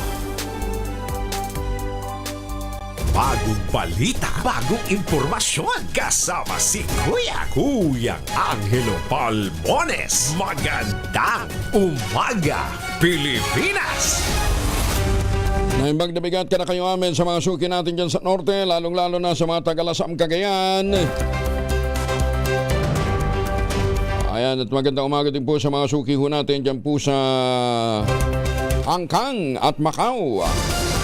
Magandang umaga kay Tita Kerry. Tila pinalakas pa ng kampo ni Vice President Sara Duterte ang kaso ng prosekusyon sa impeachment trial makarang gamitin ng depensa sa cross-examination ng parehong video na iniharap bilang ebidensya ng kabilang panig. Ayon kay dating Far Eastern University Law Dean Mel Santa Maria, sa halip na kwestiyonin ang pagiging tunay at ang integridad ng naturang digital evidence, ginamit pa ito mismo ng defense team para magbigay ng konteksto sa mga pahayag ni ng Vice Presidente. Napatunayan rin niya na ang National Bureau of Investigation ay may integridad sa nasabing ebidensya sa pamamagitan ng hash value. Kaya mas mahihirapan ang kampo ni BP Inday Sara na iginiit na hindi ito authentic. Iginiit pa ni Attorney Santa Maria, tila may pag-amin na rin ang kampo ni BP Inday Sara kaugnay na alegasyon ng death threats dahil sa halip na itanggi. Base diniin pa ng depensa ang pahayag ni BP Inday at sinasabing bahagi ito ng kanyang kalayaang magpahayag at hindi daw maituturing na isang impeachable offense. Binati ko sama ni dating Chief Presidential Legal Counsel Salvador Panelo, si Senate Impeachment Court Presiding Officer Francis Quisis Cunero dahil sa manoy nauwi sa propaganda proceeding ang impeachment trial ni BP Inday Sara.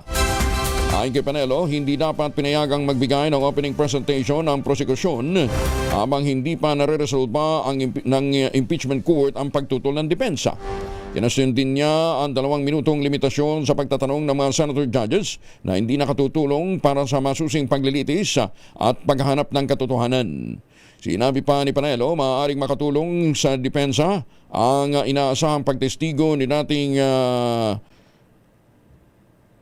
Chief of Staff ni Vice President Sara Duterte na si Attorney Zulayco Lopez upang patunayang nakaranas ng pag-aapi ang Vice Presidente at ang kanyang mga tauhan.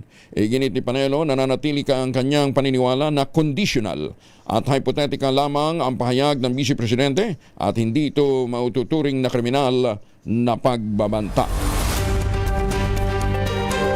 Inag-aaralan ng Senado ang mga paraan para mapabilis ang pag-usat ng impeachment trial ni Vice President Sara Duterte. Ito'y makarang isang testigo lamang ang naisalang ng impeachment court sa unang linggo ng paglilitis.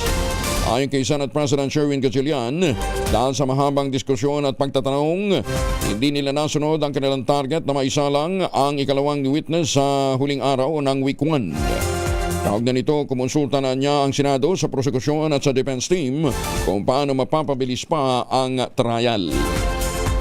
Kumpiyansa naman ng House Prosecution na mas mapapatibay pa nito ang mga paratang laban sa Vice President sa susunod na yugto ng impeachment trial. Ayon kay House Lead Prosecutor of Batangas 2nd District Representative Gerby Luistro, natupad ang prosekusyon ang lahat ng target ito sa unang linggo ng paglilitis. Sinabi rin ni Luistro na sadya nilang ipinagpaliban ang paglalahad ng article tungkol sa umano'y hindi maipaliwanag na yaman ng Vice Presidente dahil isa ito sa pinakamabigat na paratang sa kaso. Idinagdag pa ni Congresswoman Luistro, hiniling ng prosekusyon na maisubpina si Attorney Zulayco Lopez, mga opisyal ng NBI at mga dokumento mula sa Bangko at Anti-Money Laundering Council, gayon din sa Bureau of Internal Revenue bilang karagdagang mga ebidensya. Magandang umaga, Pilipinas! Andyan na ang MMDA Metro Base. Sinong nandyan sa MMDA Metro Base? Si Dam. Dam, good morning. Hello, Dam. Pakinig, opo. Dam, oo. Hindi, marami lang nagtatanong, suspended bang ang color coding ngayon? Wala pa pong, hindi po. Hindi pa po siya suspended. Hindi pa rin suspended. Okay. O, kasi may mga nag-cancel na ng klase, dahil nga sa baha, baka yung iba mahirapang So, wala pa. Wala pa naman po. Oo, paki-advise kami, Dam, pagka meron na. Okay. Thank you. Okay po. Si Dam, Rosilio ba to? Mula po sa MMDA. Samantala, kahapon nagko-coordinate kami, natawa itong si Attorney Ran Mendoza. Ayan, Kasi pag-uusapan natin ngayon, yung mga naganap na singhutan dyan po sa Senado. Ayan, singhutan, yung bang gumaganon ka, di ba? Hindi. Huwag natin pag-usapan yung laway. Kayo naman, ang aga-aga. Singhot lang ho, yung sipon. Ayan, Attorney Ran, good morning. Kong, narinig po ako. Ayan, narinig kita. Oo. Yung singhot mo, hindi. Sabi ko na, ilalaglag mo ako today. Hindi. Kumusta ka na, Attorney Ran? I'm good. Actually, dapat papunta ako sa Batangas for a start plan ng nursing ng DOH. Na-cancel din dahil malakas ang ulan ngayon doon. Oo. Inhale mo na. Inhale. Exhale. Importante yung importante. Teka muna. Bakit ba? Kasi hindi lang naman yung abogado ng prosekusyon ang panay ang singhot Singhot. Ano bang masama doon sa singhot? Sige. Ayoko na sumagot ko. Baka di ako makalabas ng buhay dito. Nagre-react kasi sila. Bakit daw singhot? Ibang singhot yun. Ito talaga yung gumagano. Ano ba ibang term ng singhot? Wala naman, di ba? English na lang natin. English. Ano sa English? Ang singhot? Siguro sniffles, ganyan. Sneezes. Sniffles. Hindi, bahin yun Bahin yung... Sniffles. Diba? Sniffles or... singhot na lang. Mas madali ang spelling. Yan. Sige, pala ako. Okay, ano bang nangyari doon? Bakit halos lahat sila, ano yun, dahil sa sobrang lamig ng paligid? O ninervyos? Kung ano lang to, syempre, this is something that we're just assuming or thinking about. Pero kasi syempre, ang COVID-19, flu, yung mga common colds, viral infection yan Usually, inaatake yan pag mababa ang resistensya natin, alam mo naman ngayon, medyo pag-stress tayo sa mga hearing, sa mga cross-examination, I think the stress level right now is high. That's why everyone there is immunocompromised to a certain degree. So, posible talaga silang bahawa or at least ma-activate ang iba't ibang viral infection that can cause yung pagsisipon, pag-uubo. Kaya nagkakulong pa sila sa isang room. So, bakit lang yung probability na magkahawaan ng viral infection? Pero yun talaga, running nose, ano? Na hindi niya napansin, tumutulo na eh. So, ano ba usually ano ba usually ang cause ng ng running nose? Pwede kasi kung bacterial or viral eh. So paano mo ma-differentiate? Kung viral, malabnaw. Usually yung sipon. Yan yung mabilis tumulo. Pero pag bacterial, usually yan yung malagkit. Yung medyo madikit. So yan, medyo hindi yan mabilis tumulo. So because medyo runny nose, medyo malabnaw yung nakikita natin, observe natin, pwedeng viral, no? I'm not making assumption I'm not making any diagnosis, no? Because I'm not a doctor, I'm a lawyer pharmacist. But based on my knowledge, posible siyang mas viral than bacteria. At saka kung viral, mas madaling kumalat doon sa paligid. Kasi pwede siyang maging droplet transmission, pwede rin siyang through direct contact, tapos closed space pa kayo, kung hindi pa maganda ventilation, so pwede talaga magkahawaan. In close proximity pa yung mga attendees dun sa nangyayari. So, mas madali talaga magkahawaan at that time. Oo. At saka ang symptom, hindi natin sinasabing sintomas ito ng COVID. Pero similar eh. Similar po ang mga sintomas ng COVID eh. 'Di ba? Yung pagkakaroon kasi viral din ang COVID, 'di ba? Virus din. Yes, viral. Oo. Viral din COVID. Halos pareho sila ng symptoms. Sinisipon ka, nananakit ang ulo, pakiramdam mo, nilalagnat ka. Halos pare-pareho eh. Meron tayong katunayan ang Manila LGU nirerekomenda na na gumamit ng face mask. Tapos sa Baguio din, ang mga korte sa Baguio, requirement na pala mag-face mask sa Attorney Ran.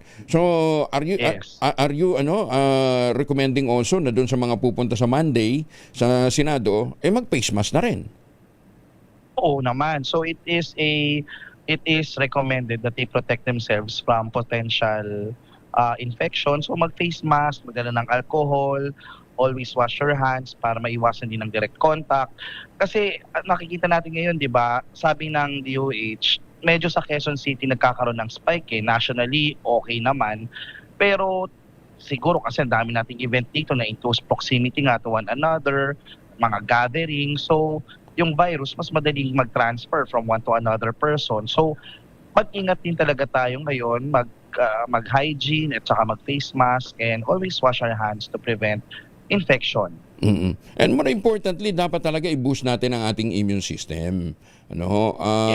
Lalong-lalo na kung kulang ng tulog dahil mahaba yung paghahanda sa mga gagawing pagdinig. Tsaka nakaka-nervous kaya yung tumayo ka sa witness stand. Naku, nakakakaba yun. Oo. Sa dami ng libel cases kung kinaharap dati. Based from experience pala yung hugot mo, Kong. Nervyusin ka. Hindi mo naman alam kung anong itatanong sa iyo. Tama.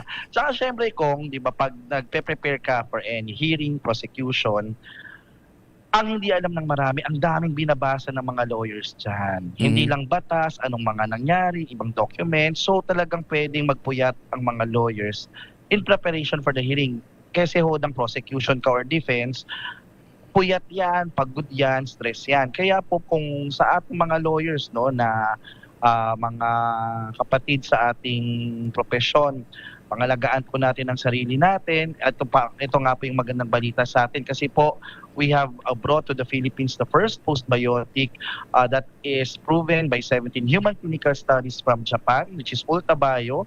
Ginawa po ito ng Kirin, isang global company na may biotech company. Ang ginagawa po nito as a postbiotic, it's a first postbiotic, hindi po ito pre, hindi po ito pro. This is a postbiotic, so patay na po yung bacteria but it activates our plasmacytoid dendritic cells.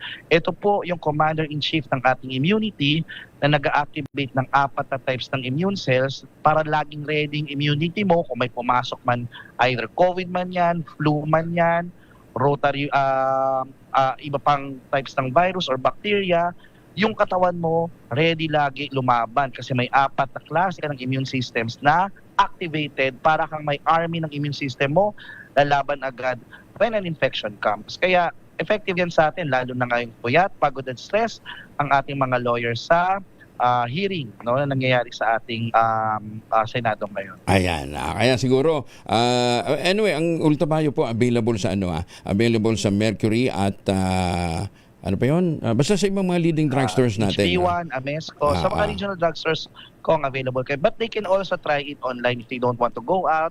Shopee, Lazada, and ultrabayo.shop. Okay. So, Attorney pwede Ram, na mag-order. No? balikan ko lang yung hearing. Dahil isa sa mga kinainisan talaga ng marami, yung laging may objection. Di ba? Bakit ba nag-o-object yung mga abogado? Well, there are, to my mind, when I was looking at it, there are 2 possible reasons. Number 1, there is a valid objection, which is based naman on the procedure. Pangalawa, you will object kahit na alam mong walang basehan just to derail or at least just to to affect the rhythm ng kalaban. So para yan kung nagba-basketball ka, di ba? Kung alam mo yung kalaban, medyo ang ganda na ng rhythm, ang ganda na ng performance. Bubusitin mo. Bubusitin mo lang. Para yung rhythm na yon. Bubusitin mo, ganon. Ibig sabihin. Parang ganyan. That's just may from my personal experience, those might be 2 reasons. 1, you have a valid objection based on the procedure. Pangalawa, minsan nananadya na lang naman talaga di ba? Na alam mo namang walang basihan, but you will call it out because of the dynamic psychological warfare. Alam mo yon, mga mental warfare that we can. I'm not saying that they're doing that. It is a possibility as one of the tactics that we use sometimes to change the emotional, psychological temper of the game. Ayan. So parang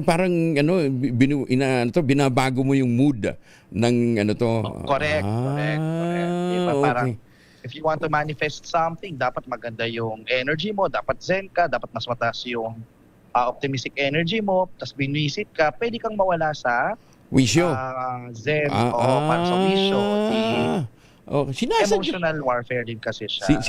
Sinasadya din pala talaga kuminsan yan. Again, kung baka makasa ko, I'm not saying that's what they're doing. Hindi, pero itinuro sa inyo. It is a possibility. Itinuro sa inyo yan. Itinuro sa inyo na pagka medyo... Matututunan mo to, Doc. Kung wala na bang professor sa'yo, obesity mo yung... Hindi, malalaman mo na lang to sa practice ko, di ba? Malalaman mo na lang siya when magpa-practice ka. In practical terms, doon mo siya marirealize na those are some of the things you are not taught in law school but are practical, wisdom that you gain when you have experience. Ayan, okay. Then, tsaka, anong pakiramdam mo naman as a lawyer? Halimbawa, in-object ka, pero pagkatapos sabi ng presiding officer, sabi ng judge, sustained. Feeling mo victorious ka nun? Hindi kasi ako naman, kung ako minsan kasi, tingnan mo rin yung isang panig yung iba naman, yung kampo na gumagawa ng argument, minsan nananadya rin na may sasabihin na ka-object din naman. Ganun? Na ikaw mismo, alam mong ka-object, pero ang strategy mo rin kasi is to bisitin yung witness, to elicit an emotional response from the witness. So minsan strategy rin talaga yon na ikaw mismo, sasabihin kang ka-object. Tapos, pag na-sustain, okay lang ma-sustain, basta nagalit ko yung witness, basta sumigaw siya, parang or at least napaamin ko siya, parang ganon. No? So, minsan, tactic lang din talaga siya. No? Minsan, tactic lang. Kaya pala sabi nung kabila, relevance! Napikon eh. Kasi feeling niya, irrelevant na yung tanong. So, kasi hindi lang siya intellectual, di ba? Hindi lang siya intellectual battle, minsan emotional. Amidst the emotional turmoil, who can stay calm, collected. Kasi di ba may tinatawag tayong emotional hijack Pag naging emotional ka, your amygdala, the limbic system, can override your rational thinking. So ikaw, as a lawyer, dapat alam mo how to manage your emotions. Otherwise, yung logical thinking mo maapektuhan ng emotional hijack. So minsan talaga nagkakaroon ng emotional warfare through different arguments. Ka-object-object naman, okay, mag-object ka, wala namang saysay. Part of the battle plan. Parang ganyan. Kaya pala sabi nung presiding officer, I feel your frustration. Ganun pala yun. So sometimes it's really... Malaki tayong teledrama. Malaki tayong telenovela. Okay, so abangan natin sa Lunes ha. O doon ho sa mga mag-a-attend ng hearing, mag-face mask ho kayo at palakasin ninyo ang inyong immune system, mag-ultamayo. Ano ha? Nang sa gayon, hindi kayo sinisipon, hindi kayo inuubo, at baka mamaya madali pa kayo ng COVID. Ayan. Sir Ran, maraming salamat, attorney. Maraming salamat for joining us. Ingat ho kayo. See you. Good morning ko. Good morning. Si Attorney Ran Mendoza, isa pong magaling na pharmacist bago ho ito naging abogado. Magandang umaga, Pilipinas! Ay, Pilipinas, ang oras, 20 minutos na makalipas ang alas 5 ng umaga. Wow, ang saya. Isang barangay na labada, puro mancha pa. Goodbye, pahinga. Mommy, isang laba lang yan sa Pride Bar Blue. May powerful stain-away enzymes na malupit sa dumit mancha. At di masakit sa kamay. Isang laba lang yan. Hello, pahinga. Hello, Pride Bar Blue. ACS. Tanggaling-galing mo. Smart dishwashing paste ko. Pritong ulam na masebo. Plato ng kaldero. Tanggaling for everyday. Ganyan pag smart ang dishwashing paste. May double tanggaling formula. Tanggal ang sebo. Tanggal ang bakterya. Pahit para walang bahid. Linis fantastic sa metal at plastic. Number 1 ko to. Tanggaling-galing mo. Smart dishwashing paste. ACS. Sa lahat ng bagay, simula pa lang, siguraduhing max protection na. Kasi pag kulang ang proteksyon, baka madaling masira. Sa ngipin, dapat may max protection din. Max sa alaga ng unique toothpaste. With Max Protect Formula, help stop cavities before they start, while keeping breath fresh. Try unique maximum fluoride protection. Para max alaga, max protektado. ACS.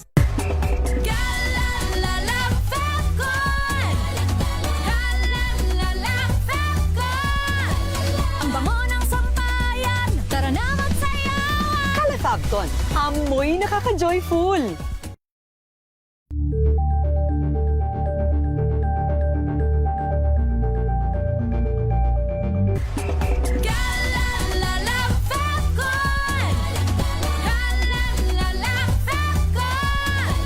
Ang bango ng sampayan, tara na magsayawan. Kala Fabcon, amoy nakaka-joyful.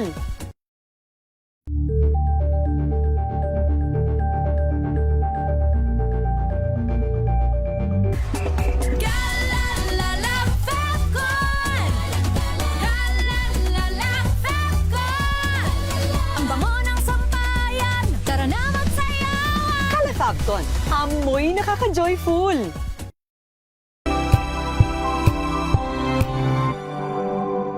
Tumunog na ang gantingan para sa kalikasan. Ang nagkamit ng parangal bilang Best News Anchor ay walang iba kundi si Angelo Palmones ng Magandang Umaga Pilipinas, DZRH Radio 666 kHz.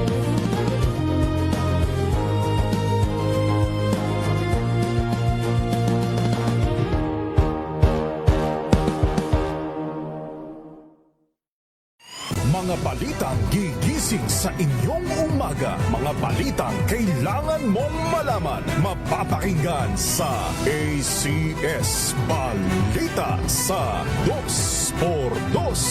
Angelo Palmones. Magandang umaga, Pilipinas! 24 na makalipas ang alas 5 ng umaga. 10th anniversary ho ng pagkakapanalo ng Pilipinas sa karapatan natin dito sa West Philippine Sea, ano ha? Sa UNCLOS. Kasama natin si Michelle Andre del Rosario, Co-founder po at Executive Director ng Center for Information Resilience and Integrity Studies o CIRIS. Dati po siyang Assistant Secretary ng Presidential Communications Office. Asek, kumusta ka na? How are you? Good morning, Angelo. Ayos naman po. Ayan, okay. Good morning po sa ating mga tagapakinig. Happy 10th anniversary po ng West Philippine Sea Victory Day. Bakit hanggang ngayon ang dami pa ring misinformation at saka disinformation, Asek? Ito po kasi yung yung sitwasyon. So 10 taon na po yung award.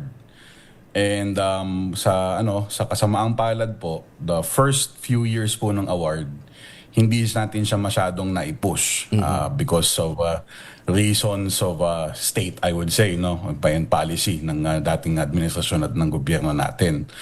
Ngayon, sa kabilang dako naman po, syempre, yung pong partido na natalo doon sa arbitral award, yung ating mga kapitbahay sa bansang China, syempre hindi po pabor sa kanila. So, nagpapakalat po sila ng disinformation at misinformation at nagpo-push po sila ng propaganda at counter-propaganda laban po dun sa arbitral award.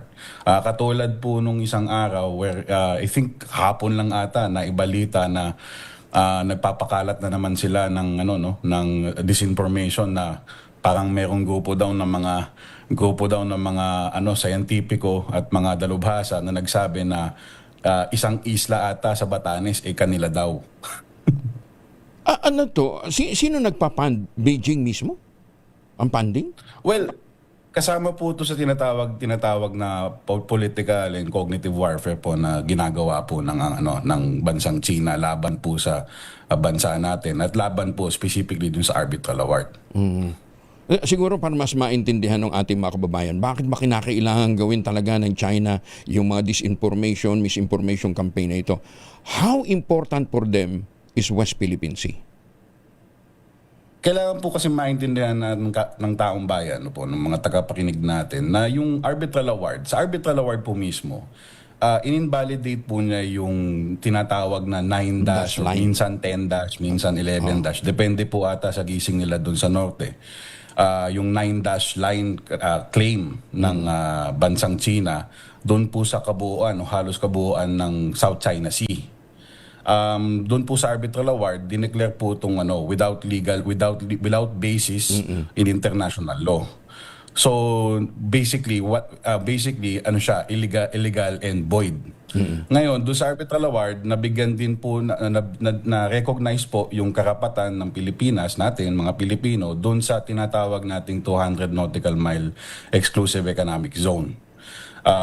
Doon po sa EEZ na yon, nasa Pilipinas po at nasa Pilipino po ang sole na karapatan o natatanging karapatan para gamitin at i-exploit at i-enjoy yung mga yamang dagat, yung mga sources of food, sources of energy at na matatagpuan at makikita po at makukuha po dun sa 200 nautical mile EEZ na yon, which is yung tinatawag nating West Philippine Sea ngayon. Ang hirap ng posisyon nyo, Asek, at kayo talagang pinaninindigan nyo, ilaban natin to. Pero pagka naman kausap po gobyerno, sasabihin nila, hindi, we'll not give an inch of our territory. Kaya lang, ayaw nating magalit ang China. Hindi natin pwedeng banggain yan. Mas maraming army yan. Di ba? Mas malakas ang Navy yan. So, ang hirap tumimbang, but, again, on this 10th year, meron ho kayong mga inisitibang ginagawa just to propound, palakasin pa yung ating yung ating pagsusulong ng ating claim dito po sa West Philippine Sea. And may mga nakalatag kayong mga programa, Asek, di ba? Yes, sir. Actually, before dun sa mga programa, maganda lang yung nabanggit mo, na kasama po talaga po sa trabaho ng gobyerno yun, yung balansehin po siyempre ang ating relasyon at i-normalize, kumbaga, yung relasyon natin sa bansang China. Kasi wala naman po tayong magagawa. Nandyan po sila at sila po ay ating mga kumbaga kapitbahay. But hindi naman po ibig sabihin na just because kumbaga meron kayong hindi pagkakasunduan ng kapitbahay, just because ipinanindigan mo yung iyong karapatan at yung tama namang sa'yo, hindi ibig sabihin nun naghahanap ka ng gulo o nangaaway ka. Kumbaga tinitindig lang po tayo dun sa tama. So parang yung ginagawa po ng gobyerno natin sa tulong na rin po ng mga kasama natin sa pribadong sektor is kumbaga tindigan lang po natin yung karapatan po natin as a country and as a people. So, yung sa mga programa po, yes po, meron po kaming isang upcoming na project po, programa, tawag po is Pusong Bayani, wherein kumbaga sinusubukan po namin ipakita sa audience natin, mga kapwa Pilipino natin, yung kumbaga yung West Philippines hindi lang to po parang geopolitical issue, kasi pag sinabi mong nasa frame po na away ng bansa, away ng China, away ng Pilipinas, away ng China, away ng US, hindi po, medyo marami pong nawawala doon maraming konteksto nawawala doon. Pero at the baseline po, ito pong issue sa West Philippines na kinakaharap natin, pinaniniwalaan po namin na this is actually a household issue. Okay. And so, ano yung pwede nilang ma-access para ma-educate ang ating mga kababayan? Saan nila pwede hanapin to? Ito pong Pusong Bayani, ito pong programang to, ila-launch po namin to sa August. We have a YouTube page and a Facebook page for it. So it will be open access to all po. Pusong Bayani PH po. Pusong Bayani PH. Balikan mo ko pagka ilo-launch nyo na, ha? Para maipakita natin sa kanila kung ano yung hahanapin niyo. Siguro nagtataka din yung mga nakikinig sa atin sa kanwa. Saan ba naman galing ang pondo ng series? To come up with these activities. Meron po kami mga partners po na dito naniniwala po sa advocacy ng series, no. So series actually is we consider ourselves not simply a research or policy or think tank organization. Actually more on action oriented research and policy organization po kami. Ano pong meaning nun?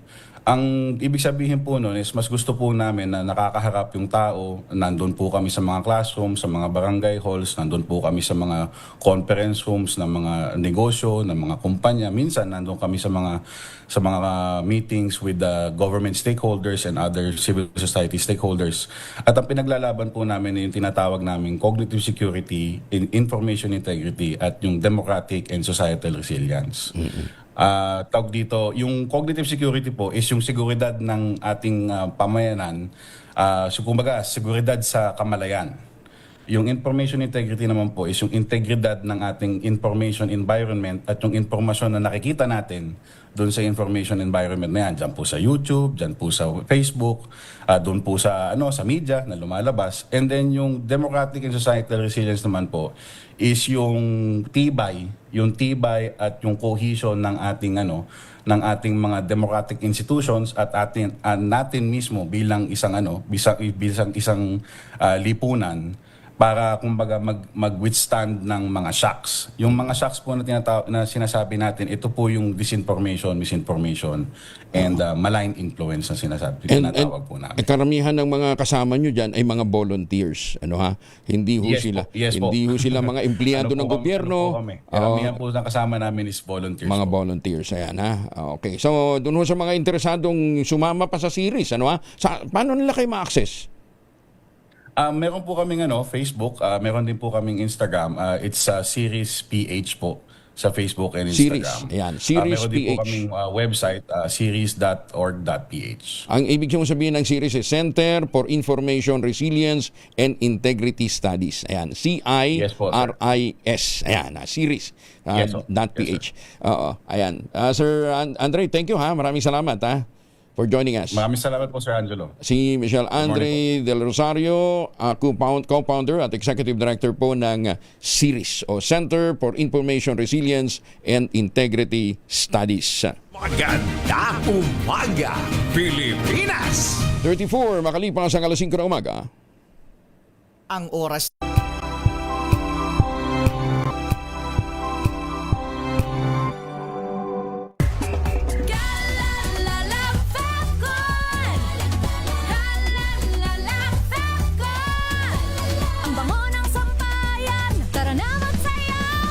Fabcon, amoy nakaka-joyful.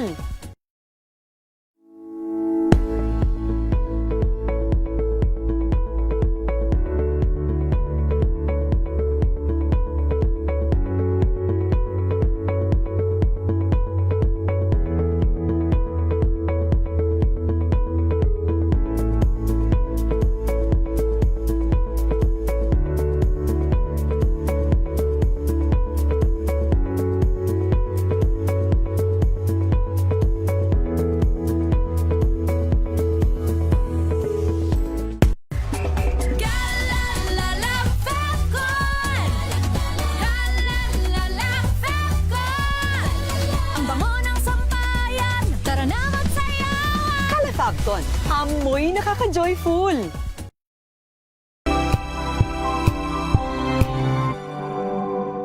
Hello, Washi! Laundry day na naman! Yay! Anong meron? Mancha ng chocolate, putik, may libag pa!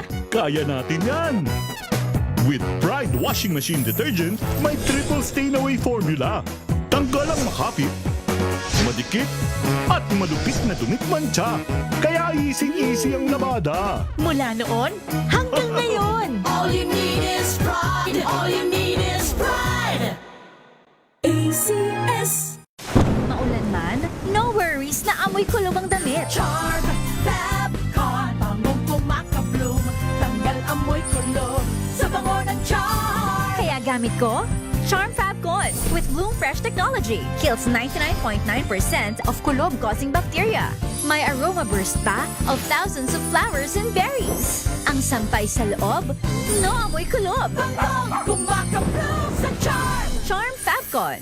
ACN. Sa loob ng ating Philippine Area of Responsibility kaninang alas 3 or alas 4 na madaling araw, ito ay huling namataan na nasa may layong 620 kilometers silangan ng Basco, Batanes. Nagtataglay ng pinakamalakas na hangin na 150 kilometers per hour at bugso na abot sa 185 kilometers per hour. Kumikilo sa direksyong Hilagang Kanluran sa bilis na 20 kilometers per hour at etong bagyo nga ito ay magdadala ng signal number 2 sa Batanes, eastern portion ng Babuyan Islands at ang northeastern portion ng mainland Cagayan.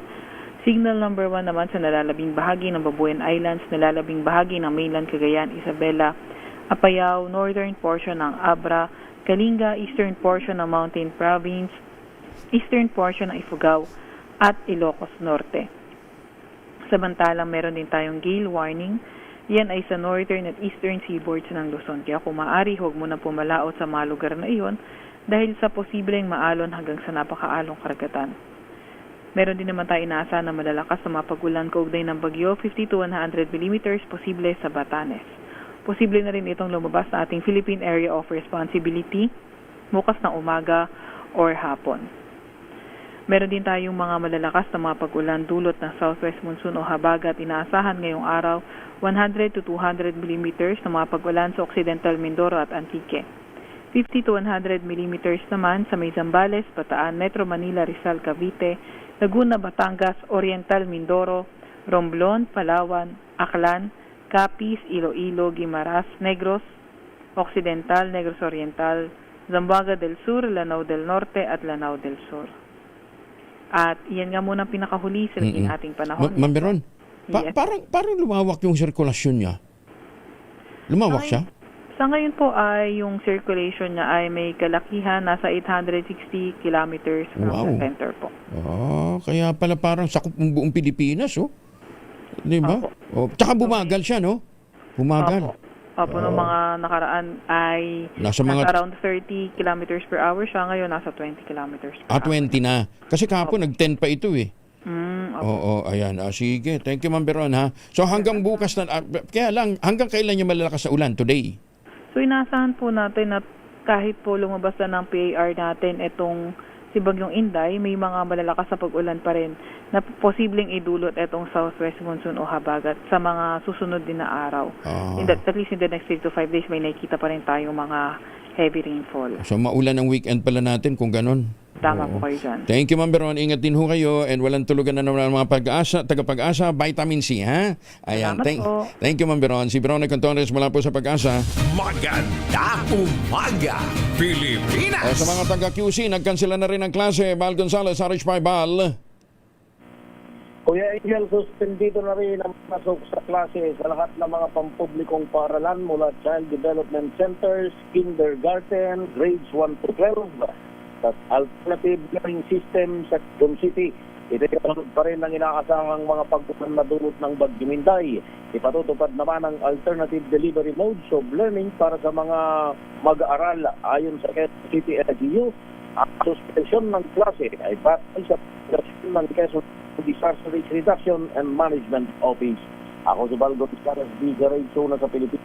sa Pilipinas. Maraming salamat, Bal. Parang binabagyo din ang signal ni Bal. Maganda umaga, Pilipinas! Sa pangapauwi ng Pilipinas, huwag nang magpasalubong ng imported na tsokolate. Meron po tayong tangerine chocolate. Ito ay brand ng mga magnaniyog ng mga magsasaka dyan po sa lalawigan ng Quezon. Kung kayo pa yung magpapasalubong, may tangerine chocolate na. Sa tulong nga po ni Dr. Helen Tan, yung po mga planting material ng kakao galing Davao. Hinakot po yan para maitanim dyan po sa lalawigan ng Quezon. Kaya ngayon, nagpuproduce na ho sila ng dekalidad na kakao beans. Pinaprocess para maging tangerine chocolate. Available sa 0919-095-5935. May mahigit 10 variants yan ng mga raw material galing din po sa ani ng ating mga magsasaka. I-check po ninyo sa tangerinechocolate.ph. Ang sabi nga po ni Dr. Helen Tan, sino bang magmamalasakit sa Pilipino kundi ang kapwa Pilipino. Sa bawat tangkilik natin ng tangerine chocolate, pinalalakas natin ang ating lokal na ekonomiya, pinalalakas din natin ang sektor ng ating pagsasaka. Tangerine chocolate 100% gawang lokal, but taste and looks global. Tinulungan ito ng DTI at ng DUST. Tangerine chocolate 100% gawing atin. Pakiusap ni Dr. Helen Tan, sana naman ay ating tangkilikin. Maganda umaga, Pilipinas! Pilipinas, ang oras 41 na makalipas ang alas 5 na umaga. Tinesting, sinuri, siniyasan. Ang resulta? Super effective ang Shield sa pagpatay ng bakterya at virus. Shield Antibacterial Soap. Believe ang mga eksperto sa Philippine Nurses Association. At si Mami. Tiwala ako sa Shield. Shield Antibacterial Soap. Napatunayang mabisa. Ang mga nurse, tiwala. ACS.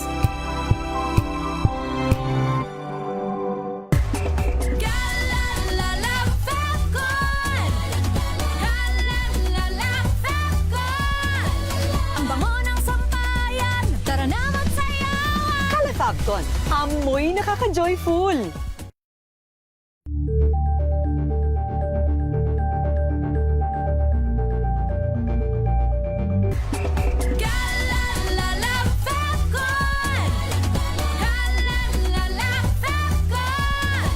Ang bango ng sampayan, tara na magsayawan. Kala Fabcon, amoy nakaka-joyful.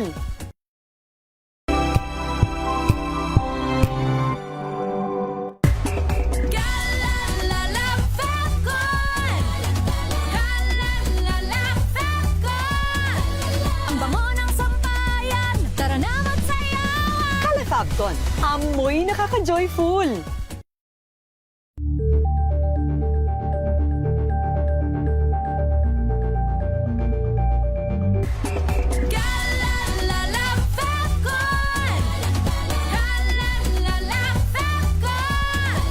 Ang bango ng sampayan, tara na magsayawan. Kala Fabcon, amoy nakaka-joyful.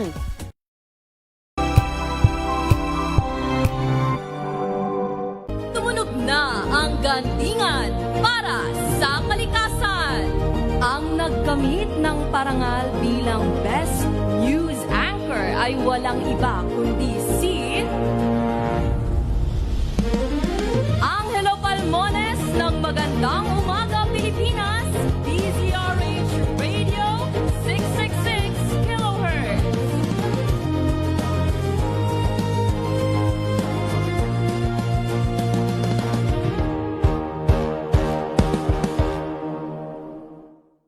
Tambalang Anthony Taberna at Jerry Baha ang gigising sa inyong umaga dahil lalatay ang humahagupit na diskusyon at komentaryo Lunes hanggang Biyernes sa 2x2. Better News. Una sa Pilipinas, una sa Pilipinas. NBS, Trending and Viral Show. Nakahandang sa ating balikan mga kaibigan sa Rapido Hataw. Public Service Hour. Siyempre pa, una sa Pilipinas. Una Ayan ang kabuhanan din palatuntuan ng break time. Sabay niyo na po ang mga balita at talakayan sa Balansyado. Maraming sa... Ito ay bunsod ng naitalang 17 individual na ang kanilang naaresto. Ng Metro Manila Development Authority o MMDA ang No Contact Apprehension Policy o NCAP sa Metro Manila. Sa ang ilang mga dokumento ay peke. Hindi rin legal ang employment na ipinangako sa kanila. Sa mata ng batas, mananagot ang sangkot at may sala. Dahil sa bawat paglabag, may karampatang parusa. Alamin ang mga pananagutan sa likod ng mga bawal dito sa Hoy! Bawal Yan! Tuwing Sabado, alas 11:30 ng umaga. Dito lang sa DZRH TV.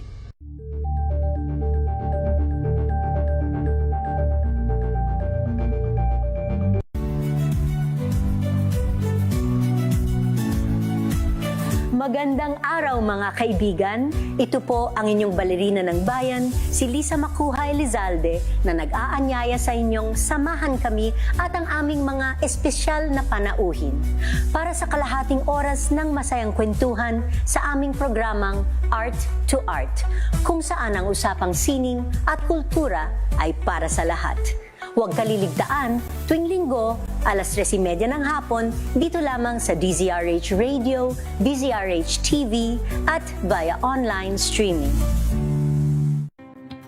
Samahan niyo po ako hanggang 7:30 ng gabi. DZRH Usapang Liga. Magandang gabi Pilipinas, Metro and Mega Manila, nas extension sa DZRH at RHT. Naray si Bayan. At Kisses Hubson. Para sa DZRH, una sa Pilipinas. Una sa Pilipino. We've got you covered. From the hottest hits, exclusive interviews, kilig to the bones fan meet experience, and hataw performances of your favorite stars. Saturdays, 12 noon, dito lang sa DZRH TV.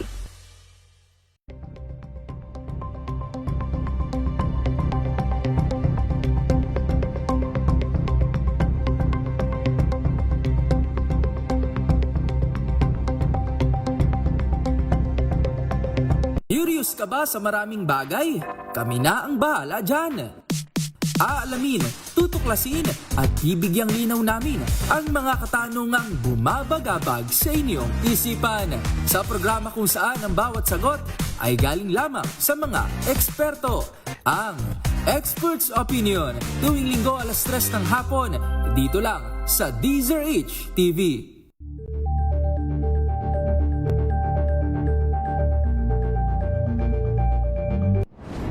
Kung good vibes ang hanap mo, dito ka na sa sigurado! Mula sa mga istoryang nagbibigay ng inspirasyon hanggang sa mga kwentong may dalang solusyon. Mga balitang pampagaan, pakiramdam at pampaganda ng araw. Hindi lang ba sa good news, kundi the better news. Mula Lunes hanggang Biyernes, 1:00 ng tanghali sa DZRH TV.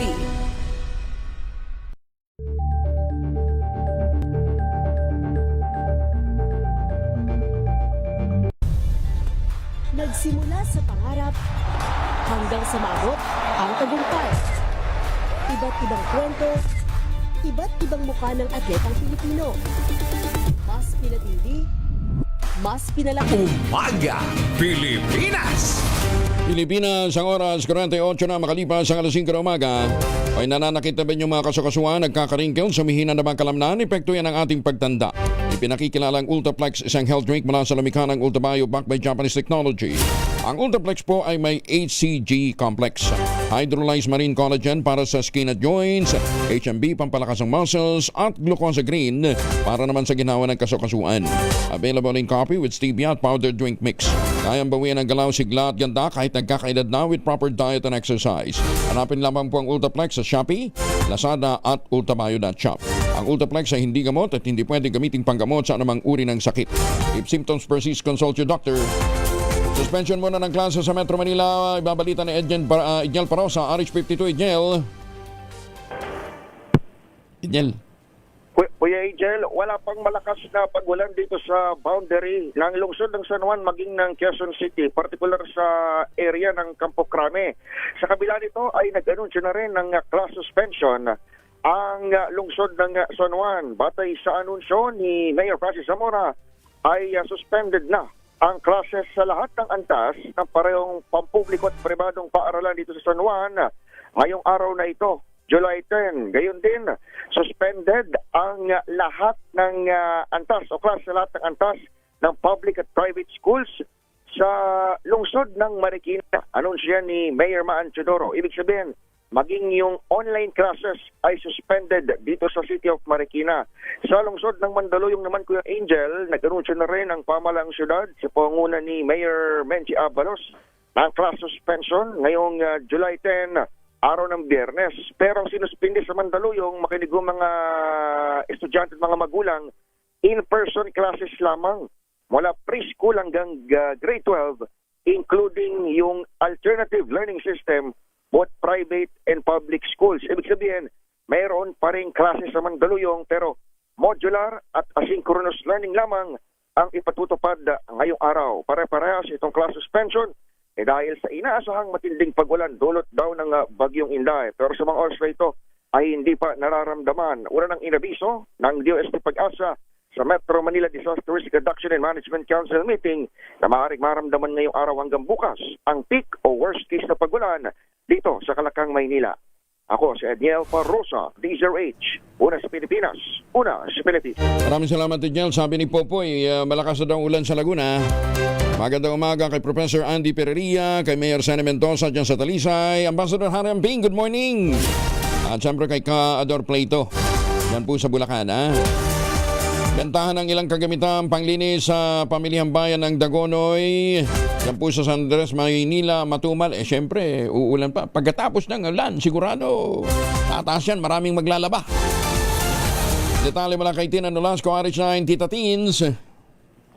Good morning, Kuyang Angel. Nananatiling ang matamlay at walang pagbabago ang takbo ng bentahan ng mga cleaning materials dito sa pamilihang bayan ng Dagonoy sa San Andres, Maynila. Ayon sa mga vendor na ating nakabanayam, kahit noong pasukan noong Hunyo ay talagang matamlay ang kanilang benta dahil karamihan kasi sa kanilang mga customer ay mas tinatangkilik na ang online shopping dahil bukod kasi sa mas mura, mas convenient ito. Aminado rin ang mga vendor na ating nakapanayam na mas mahal ang kanilang tinda sa pamilihan. Bukod kasi sa gastos sa biyahe ay nagbabayad din sila ng pwesto. Dahil dyan, ang presyo ng walis tambo ay naglalaro sa 150 pesos.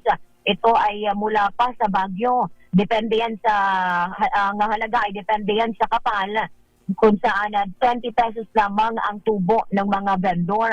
Ang presyo naman ng walis tingting na bibili o mabibili sa halagang 30 pesos, kung saan 5 pesos naman ang kinikita ng mga vendor.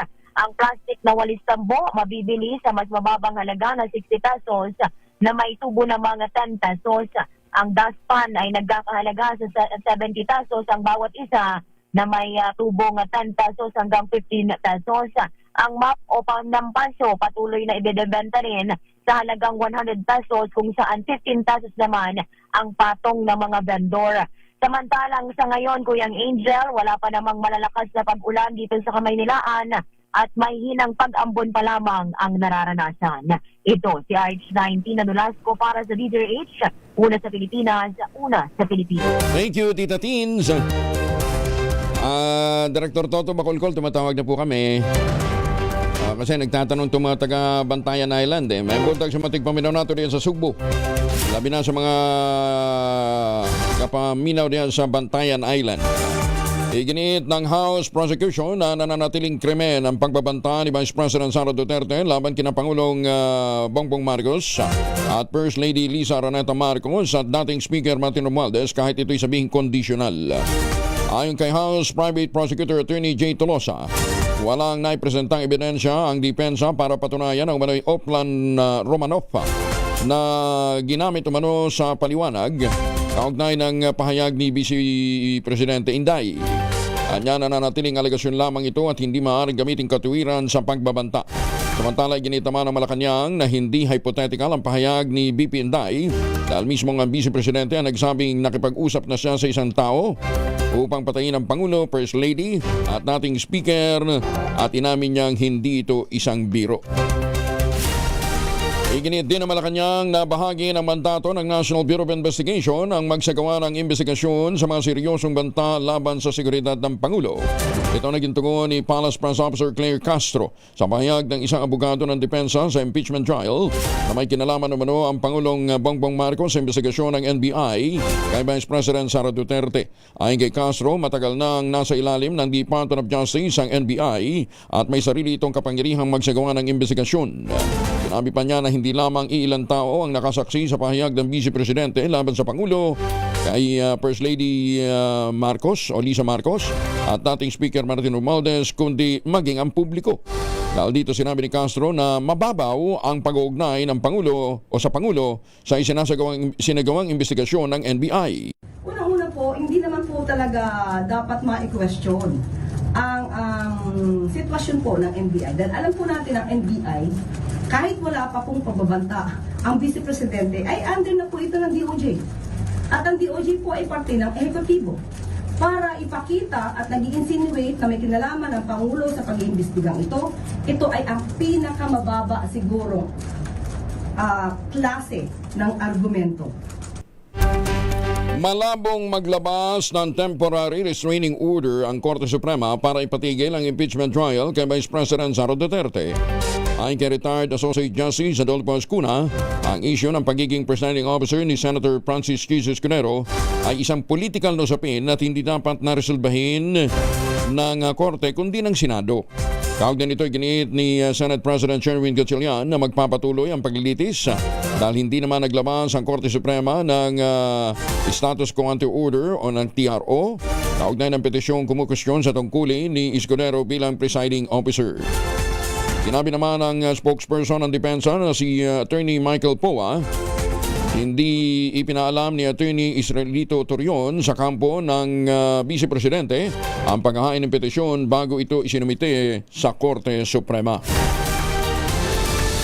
Naging emosyonal ang presidente ng Ateneo de Manila University na si Reverend Father Roberto Bobby Yap nang humarap sa pagdinig ng Senado kaugnay ng pagkalunod ng dalawang basketball players sa Aurora. Muling humingi ng paumanhin si Father Yap sa pamilya ni na Rene Baterbonia at Divine Adili at binigyan diin na walang anumang tulong ang makatutumba sa nawalang buhay.